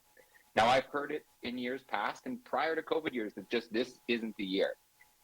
But maybe this is the year we start seriously talking about it. I know the executive committee saw a report asking for a discussion to start around a sales tax, around the vehicle registration tax. I implore you, in the years ahead, let's start looking at those revenue tools so we can take the city manager's advice and get to that city building level of investment that required about 1.5 billion in revenue and savings. We've gotten partway there, but we're not going to get all the way there with our existing tools. We simply won't. On the point of the questions that I was asking, some of the information that's being put forward in the budget is quite clear what's not being funded, but some of it isn't. And this is the advice that our professional staff that run the divisions give the finance staff about what they need to maintain services and advance city projects. We're not seeing one bit of it. This isn't new to this year. It's just become more top of mind for me that I want to know why I'm telling residents they can't get the service that they want. I just think it behooves us to answer the question honestly. And it's one little missing piece of information we don't have. I'm not sure how we would get it or if we should, but I certainly would find it useful in the budget discussion, just so when we're talking about what trade-offs exist, we have all the information ahead of us. Thank you very much to all involved. Thank you, Councillor Layton, very much. So we went now to the speakers list, and we had Councillor Crawford up first, and then I see Councillor McKelvey's hand. Who else? I'm assuming most people will want to speak, but is there anybody else that wants to put their hand up right now? Okay, let's go with those first two. Councillor Crawford, Councillor McKelvey. Thank you, Mr. Mayor. I'm just going to shut off my camera. Can you hear me? I just want to make sure I'll be heard during the... We can hear you, yes, thank you. Okay, perfect. First of all, Mr. Mayor, I want to thank you, number one, for your leadership in the pandemic over the last couple of years, and really your leadership as mayor over the last 2 terms. I've had the privilege of working with you as budget chair, and I just want to say it's been an absolute privilege.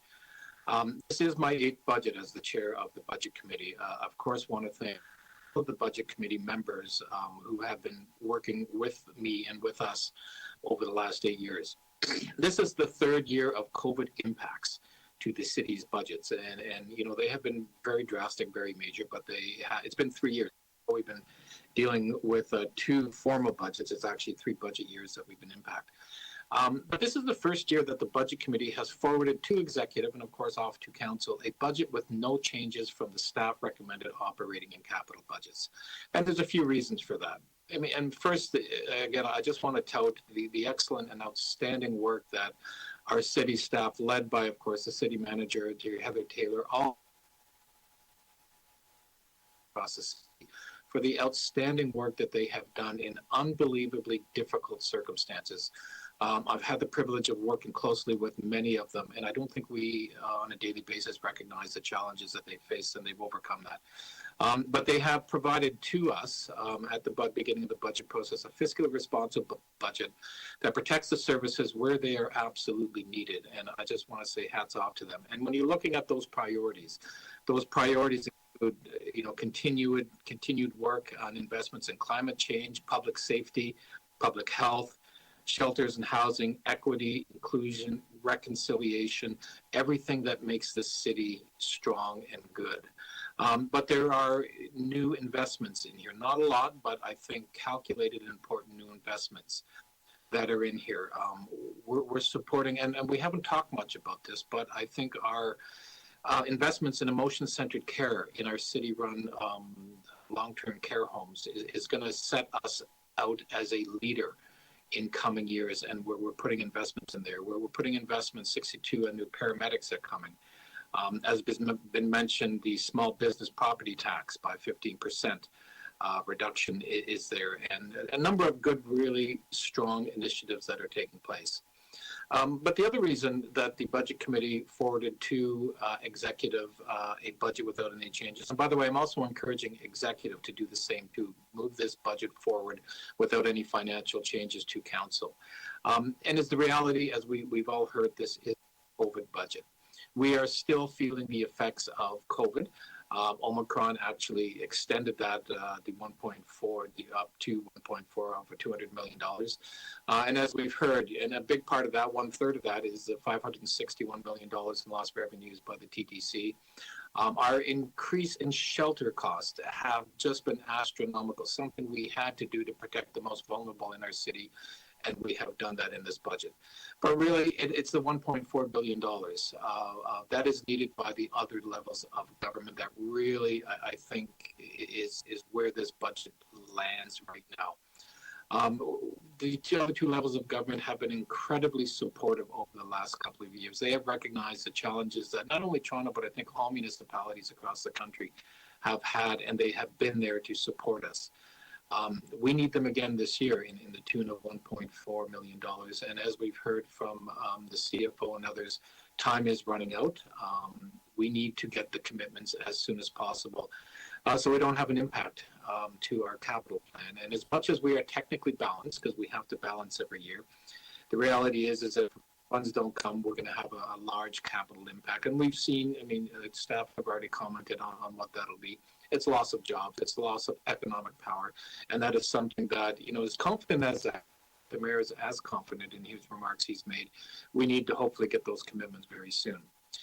And it's the intergovernmental work that has really, when you're looking at the budget over the last couple of years of the pandemic, it's the work on the intergovernmental relationships and in fact the partnerships that I think have really come into play in our budget and what we are doing as a city. And I just want to again give hats off to the mayor and his team, including Luke Robertson, for the work behind. It's really most of the behind the scenes work that has been taking place, but I think really impacts where we are on a budget.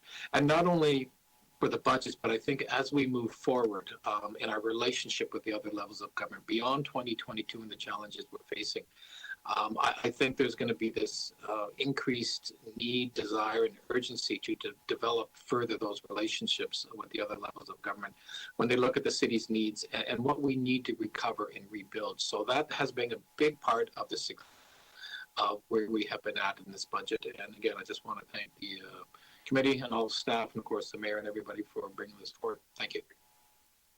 Thank you, Councillor Crawford. And we next will go to Councillor McKelvey for her comments. Thank you, Mr. Mayor. So this is the fourth year that I've been on budget, and I want to thank Chair Crawford. It's been an absolute delight to work with him, and he's taught me a lot. Always been available for all the questions that I've had.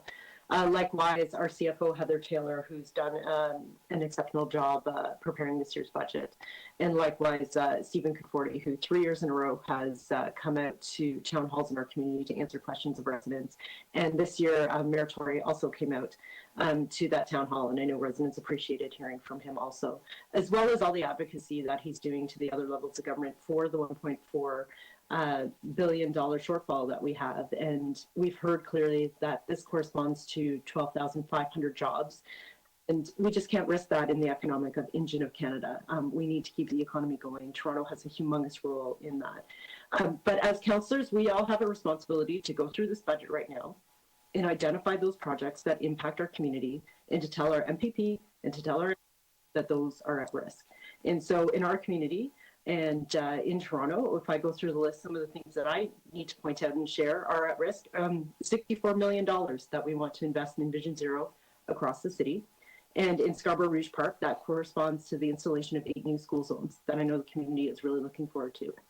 Across the city, we're investing a record $20 million in bike lanes. In my community of Scarborough Rouge Park, that means the Lawrence bike lanes between East Avenue and Rouge Park. If we don't get this funding, we may not get that infrastructure. Investments in net zero across the city. And in Scarborough Rouge Park, we want to break ground this year on the new net zero community center. There's $7 million earmarked in the budget for that. Investments in our natural environment. For many years, I've been advocating for funding for the ravine strategy. And this year, we're finally going to do those much needed trail repairs in Highland Creek. $0.5 million in this budget that could possibly not happen if we don't get this funding. And the last is Port Union Road, a project that's long overdue, is fully designed, and we're looking to break ground on spring as soon as we can go to tender. And there's $5 million put in the budget for that, and that will also include bike lanes that I know the community is really looking forward to. So these programs are at risk, and we need to all, as councillors, go through this budget, find out what those projects are that are important to our communities, and let our MPPs and our MPs know that these projects are at risk. So thank you again, Mayor Tory. I know you've been telling that story broadly for Toronto and what that impact is for Toronto, but I think we all have a role in saying what it means for our local community as well. Thank you, Councillor McKelvey, for your remarks. Others to speak? Deputy Mayor, I see Councillor Ainsley, and did I see Deputy Mayor Minnan-Wong's hand? Okay, so Councillor Ainsley, then Deputy Mayor Minnan-Wong. Thank you, Mayor Tory. I do have two motions that I would like to move. Clerk says them both. The first one has to do with asking for a splash pad to be put in the 10-year capital plan for Parks and Recreation at Cornell Community Park at 18 Buran Drive in a future budget submission for Parks, Forestry, and Recreation, subject to the allocation of available Section 30 money and community fundraising being received. And I want to thank the Scarborough Muslim Association for the work that they're going to be doing on a community fundraising. The second motion was a recommendation that was adopted at the, excuse me, Two-Spirit, Lesbian, Gay, Bisexual, Transgender, and Queer Advisory Committee that was approved yesterday by the committee.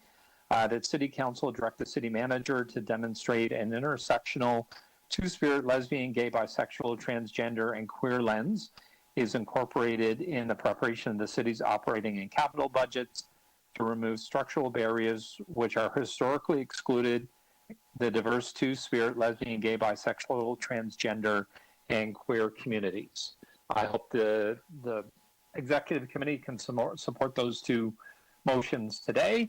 I also want to thank Councillor Crawford for his leadership on another successful budget process, Mayor Tory for all of his work and the advice of his staff, and in particular, Chris Murray, Heather Taylor, Stephen Conforti, and all of their team members. You know, city budgets are never easy at the best of times. This is a $14 billion operating and capital budget in the middle of a pandemic. And I want to thank them for all of their hard work and dedication. And I can't reiterate enough that we do need the province and the provincial government to come to the table. We cannot successfully operate the largest city in Canada on the property tax base. We need the federal and provincial government to come to the table. I've been advocating with all of our Scarborough MPs and MPPs throughout this past year, and I'm going to continue to bring to their attention the hole that we need their assistance in filling. Thank you very much. Thanks, Councillor Ainsley. We move then to Deputy Mayor Minnan-Wong. Yeah, I've got a motion. Sorry, I have questions for the mover. Oh, I apologize, James, Councillor Pasternak. Sorry, I didn't see I'll you. step back. Yeah, Please it's go no ahead. problem. Through you to Councillor Ainsley, did you participate in the budgetary process with PFR to get inside support for the splash pad? Yes, I did. So why isn't it embedded in the capital plan? Why would you have to bring a motion? Sorry, this was brought forward by the community within the past year, Councillor Pasternak. So it's not in the approved capital budget at this point. And the community is offering to do fundraising, and I have Section 30 money not available at this moment, but I'm expecting in the next few years. So I would like to get it into the 10-year capital plan with Parks, Forestry, and Recreation. Right, but I'm curious to know why it's not in the plan before us. What's a new project?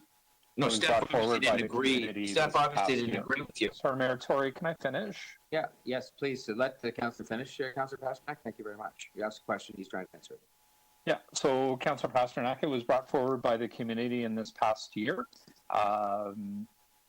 And in conjunction with fundraising that they're willing to do, and as I said, Section 37 money. So I'm asking for it to be put in the 10-year capital plan. It can't be built without being put in the capital plan. Okay. Councillor Deputy Mayor Barla, did you have a question of the mover, or did you? Yes, I do. I just want to make sure I understand the motion. You're actually not asking for funds. You're asking just to be included. And the way you're going to pay for that is through Section 37 and the fundraising. Is that correct? Yes. Is that what I'm hearing? Yeah, Okay. I'm not asking for a splash pad I'm not asking to jump the queue. I know that There's a process that recreation goes through in the building of splash pads. I'm, as I said, I'm expecting Section 37 money. The Scarborough Muslim Association that has that's very active in that area is doing fundraising. And my understanding from recreation staff was that I need to have this put in the 10-year capital plan. So when those monies are available, it will be built. Thank you. Thank you, everybody. Now back to Deputy Mayor Brendan Wong. We'll restart the clock, and the Deputy Mayor was just saying he had a motion. I do. Staff have it. So this is to identify a small project for a dog park in the Betty Sutherland Trail, and to put it in the 10-year capital plan and only use Section 37 monies associated with that. So number one, I've talked to staff about this. They helped me draft this motion, so they're fine with it. Number two, there are no financial obligations. You know, I know Councillor Pasternak is exceedingly concerned it would never put a project forward that wasn't fully supported by staff in the 10-year capital plan, because I know that he's never tried to do that. So there's no financial obligation there. And so this is just, and I think, Mr. Mayor, as I think I told you yesterday, I've never added to the budget in the last, you know, at least 10 years, or if ever, through the budget process by moving a motion. And I think I'm consistent in putting this motion forward, so I hope I can get the committee support. Thank you, Deputy Mayor, for your motion and your comments. Any questions of the mover? Okay, seeing none, I'll move on the speakers list then. Who else is wanting to speak to the budget? Going once, going twice. Okay, Deputy Mayor Bartlett, please. Mr. Mayor, I also have a motion. And the motion is following my questioning to our CFO just for the creation of the reserve account for Mura, so we can have the money separated. And in the case that a nonprofit organization comes forward and takes advantage of those funds, that they can use it, we can use it the following year, and actually that we can accumulate from different sources, hopefully from our federal government as well. So I hope I can get your support for this. This is another tough year, as our CFO has mentioned. It is in a 4-year term. 3 budgets have to be dealing with a pandemic. So I can't thank enough the budget committee with the leadership of our colleague Councillor Crawford, the staff that have done an incredible amount of work, as well as the committee has. I mean, I participate sometimes here and there in those committee meetings, and thank you to all the members. It is a lot of work. It is, as it was said, a $14 billion operating budget, and it takes a lot of work. I think that Councillor McKelvey actually raised a very good point, that if we are to advocate for the federal and provincial government, we really need to show them what it means in our own communities, and the projects that will be in jeopardy as well. I think that our city manager and our CFO have done an excellent job on a macro level, exemplifying what that means, the thousands of jobs that it means, the situation that will put the city. But I think that all of us can also speak to our MPs and MPPs about very specific projects that this will get affected. I think one of the things that we've been hearing lately is everybody saying, you know what? Yes, we're all tired of this pandemic, but we're almost there.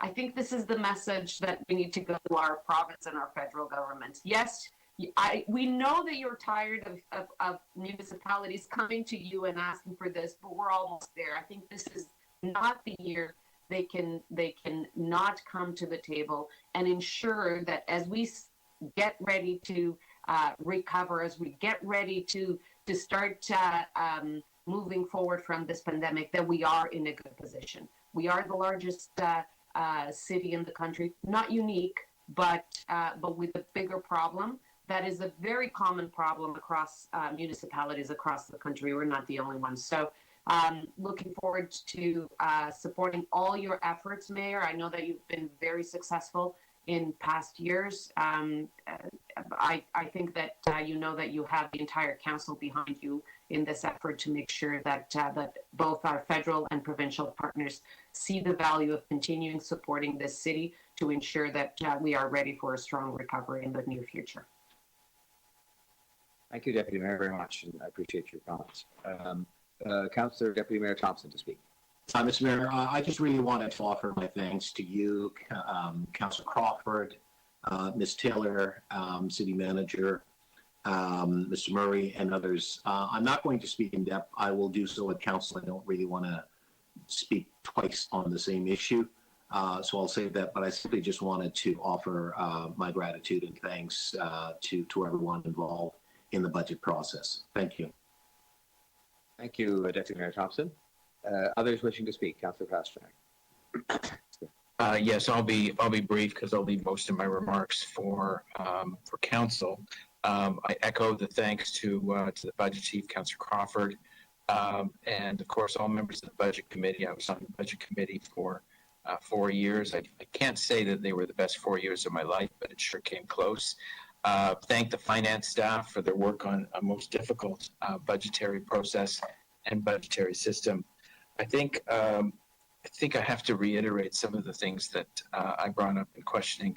Certainly when it comes to the TTC operating, which represents approximately a third of our $1.4 billion deficit, the only way, when you're getting 85% of your revenue from the fare box, the only way to solve that one is to get people back on transit. The only way to get people back on transit is to get them back downtown or back in their offices. And I've got to say that the restarting of the public schools, or all the schools, and of course the university and colleges, is a major boost to that. But there also has to be a confidence that it's safe and that the service is reliable. So I realize that takes both a public education piece as well as a servicing operating piece. When I'm downtown, I try and ride the subway as much as I can. I can only say confidence that it's safe, it's efficient, and that we encourage everybody to do so. When it comes to the potential risk of about, and I hope my notes are correct, about $300 million in capital, of which approximately 10% is PF&R, we've got to take a closer look at what's available in Section 37 accounts nearby instead of going to debt. We've got to use those funds to get those projects going. I realize not all wards have the development and can access those funds, but certainly where it's available. I've made it clear to our local capital group that the parks that I've picked to work on in 2022 are fully funded through Section 37 agreements, either done recently or long ago. The Accessibility for Ontarians with Disability Act, that was something that is a noble cause, but of course the entire expense, there was never a flow through of funding for that. And the city, I think, is doing an admirable job, although I must admit TTC has taken the burden of that with elevators at its various stations.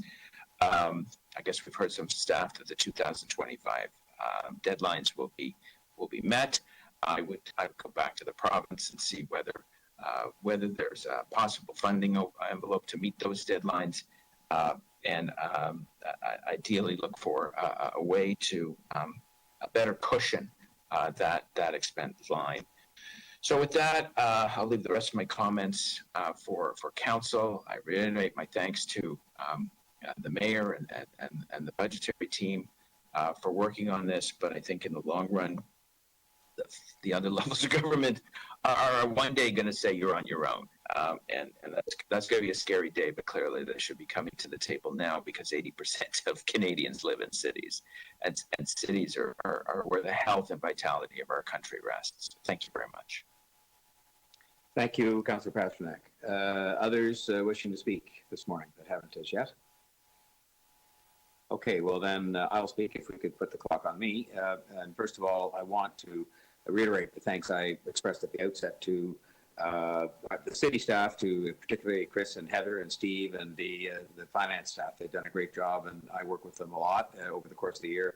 So I want to thank them very much. And I want to thank Councillor Crawford again. He is, I will say to people, he is as steady, as balanced, and I use that word in the context of just somebody who brings a great balanced and steady outlook to some very difficult choices that have to be made in a very difficult and lengthy process. I want to thank Monique in his office. I want to thank in my own office, Louis and Luke, who both help a lot with the budget, help me to sort of stay involved in it, because I think it's important that I should. I am the chief executive officer, as it's set out in the statute, although sometimes you can question what that means in the context of the real powers that you have in city governments generally, including ours. But having said all that, I take that responsibility very seriously, and I take a keen interest in the budget so that we can make sure that we try to do everything we possibly can to support people and provide them with high quality services. And also the staff, so I'll say thank you to all of them. This budget, the word balance, I guess, comes into play in a couple of respects. I mean, first of all, I believe it is a balanced budget in the context of the way that it approaches the issues. I ought to start with the fact that it is a COVID budget, and that we're preparing this budget and presenting it to the executive and to council in extraordinary circumstances, never before seen, ever. No matter what recession ever came along, we never saw a situation where the TTC ridership got down to 27% and then was kind of up and down as various waves of this pandemic came, and other things I could mention in terms of shelter and so on that have been discussed this morning. And so we went through the whole thing, looking for ways in which we could make sure that we did maintain services, which we have throughout the pandemic, that we could find opportunities, which I've mentioned earlier on today, and others have as well. Ms. Taylor did in her presentation, where we actually did some significant things for our long-term care residents, for other areas of the city budget, including small business. And so I think in that sense, it reflects the right balance as between things that could have ended up cut, things that could have ended up not done, or things that ended up being invested in. And we did what we could with the resources we had available in an extraordinary time. Let's remember as well that if we'd gone off spending a whole lot of money we didn't have and then expected the other governments to pick up the tab for that, I think they would be rightfully questioning that sort of thing. And that's why we were very careful in what we did. I think, secondly, the other part of balancing is a work in progress. And I just want to make reference to this. Everybody has. I did in my remarks to the media this morning, and I will here just to say that obviously we have a big challenge. And in this case, sometimes people will look and say, well, the reason they haven't balanced their budget is because they've spent excessively. That is not the case here. What we have done is spent prudently. We've managed prudently, as confirmed, by the way, by the credit rating agencies, who in the toughest of times have confirmed our credit rating and said we managed prudently. We have ended up in the situation where our budget is not yet balanced because of an unprecedented revenue shortfall, mostly transit occasioned by the pandemic. And so that is a work that I will continue with. I'm actually very optimistic, cautiously optimistic, but I'm optimistic. I'm an optimist by nature. But, I know that these governments understand what member after member here today has said, namely that these cities are crucially important engines, especially this one, the biggest city in the country, the economic engine of the country. And I know sometimes people outside Toronto don't like it when we say that, but it's just borne out by the facts. And so the health of the city, its ability to proceed with projects to build itself up and to build itself back is important. And that the notion that we don't have to make those cuts is something that is not just fundamentally important to us here, but is important to the province and to the country. On the subject of tax increases, again, we've done what I committed to do, and that I think is you'd always like to make tax increases as low as you can, because there are people out there who are struggling. I think of seniors who are in fixed incomes. I think of young people who bought very expensive homes, and we're trying our best with the whole question of affordability here. But they've done it on a very precise kind of measurement of how much money they have available to make those monthly payments, and taxes are part of that. And so for all those reasons, and just for the reasons of everybody else, we've tried to keep those to the rate of inflation, which we've done again, plus the city building fund, which I think people support as a necessary means of raising the money to build a lot of these things we have to build on the transit and housing front. When Councillor Layton talks about future tax increases, I think we have to be very careful about that in terms of just the burden that is placed on the very same people that are struggling in an expensive city. And, you know, the good news is, as with many things, you know, I've consistently voted against those tax increases like the vehicle tax. Others like himself have voted in favor, and that's fine. That's why we have these votes. And it's also why we have a consultation with the people that happens every 4 years, including this year. And I guess they will have a chance to put their voice forward with respect to things like the car tax. I think the solution, frankly, lies elsewhere. It lies with the other governments recognizing what we've seen in the pandemic, which is the place where a lot of these things are actually delivered is in cities, because cities are local, they know neighborhoods, they know people, they have trust in delivering these services, and a lot of them are social services, and those should properly be financed by the other governments, including many of them that fit into the healthcare area, which is not a responsibility of cities, but we're expected to deliver a lot of these things, and we simply need the help to do that job. And so I will finally just say again, thank you to those other governments for the help they've delivered on a steady, consistent, good partnership basis throughout the pandemic. And I'm counting on them, and I know it will come through for them to help us with this current problem we have, and other cities have, I should tell you. Wrong, it's other cities throughout this region and across this country that have transit systems in particular. They need help. So it's been an interesting and complex and challenging process, but again, I thank the staff and Councillor Crawford for his tremendous leadership, and thank the members of the committee for their support and cooperation today. So I think we have some motions to deal with, and then I will have to absent myself from the chair and ask Deputy Mayor Wong to take over while we deal with the matters that I declare conflict on, and then we can come back and deal with the bulk of the budget that doesn't fit into those narrow headings. So shall we start with the motions that were put on the table during the course of our discussions today? The clerk wants to put up the first one we have to deal with. We do have the motions you can put on the screen. I believe there might be one that you were going to move.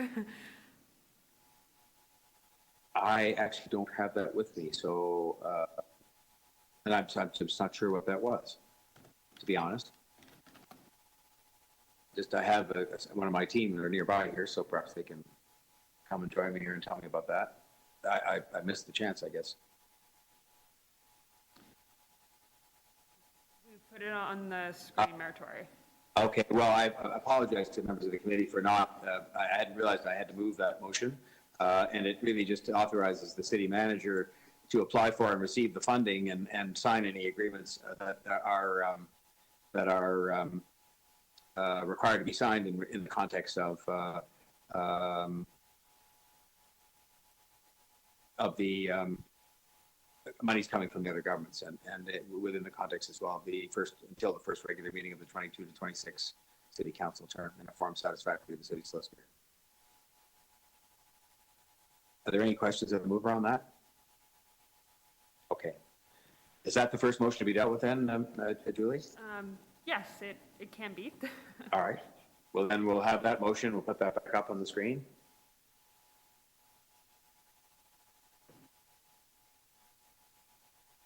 Okay, there we are. I'll just have you have a look at that, and then I'll come back to the screen where I can see the members of the committee. And I will ask for all those in favor. Opposed? Carry. Next motion, thank you. The next motion will be Councillor Ainsley's, Part A.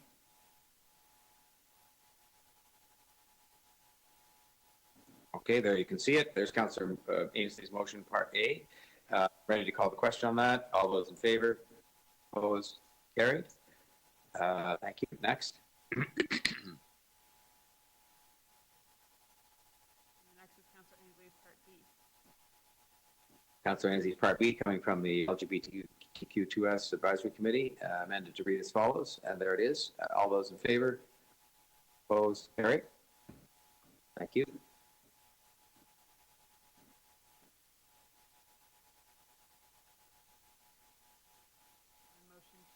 Next is motion 2 from Deputy Mayor Denselman and Wong. See it there. I will call the question. All those in favor? Opposed? Carried.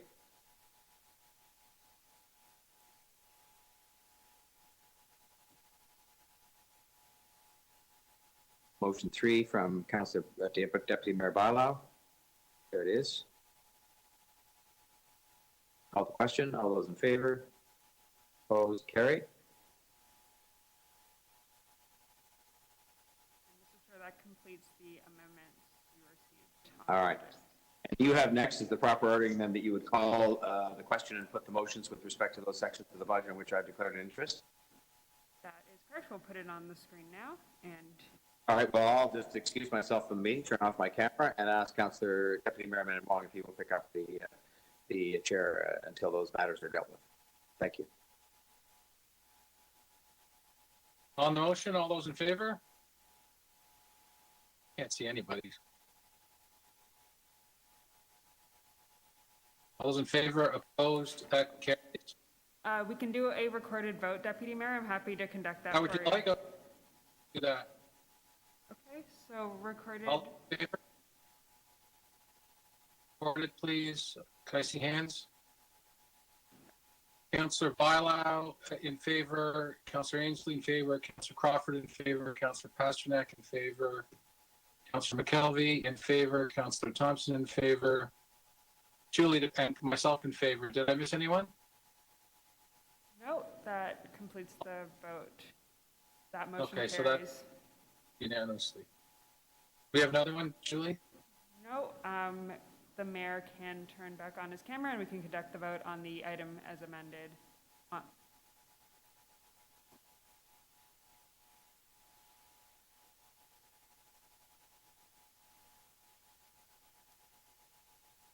So we're sure that covers it all because I declared in a number of different respects and I wasn't sure if that seemed like enough, but if it is, that's fine with me.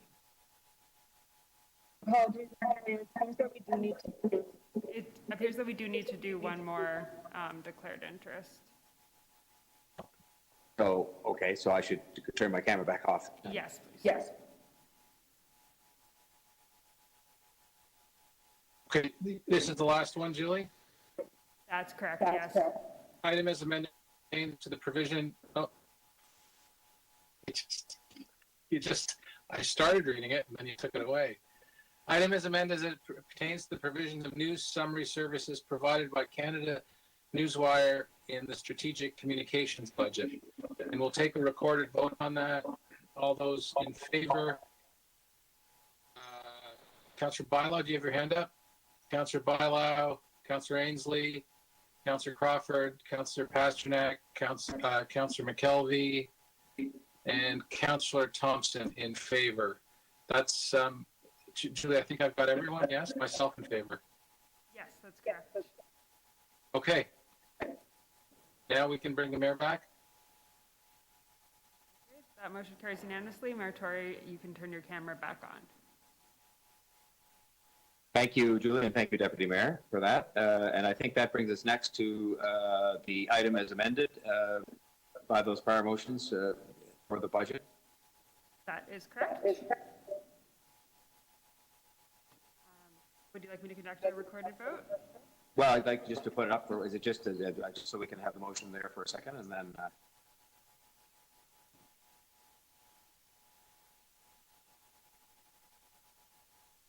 There we are. Okay, adopt the balance of the item as amended. And I will call the question and we should take a roll call vote. Perhaps you could do that. This is a recorded vote on the balance of the item as amended. All in favor, please. Mayor Tory, Deputy Mayor Minnan-Wong, Councillor Pasternak, Councillor Thompson, Councillor Bilow, Councillor Ainsley, Councillor Crawford, and Councillor McKelvey. That carries unanimously. I believe, Madam Clerk, with thanks to you, I believe that completes our business for today. And thank you very much for your cooperation. We'll, of course, look forward to an interesting discussion, as always is, at the Council coming up next week. And again, I'll express our thanks to Gary Crawford, our colleague, Councillor Gary Crawford, for his leadership, all of the staff, especially the city staff, for all their efforts on this. Thank you very much for your cooperation today. And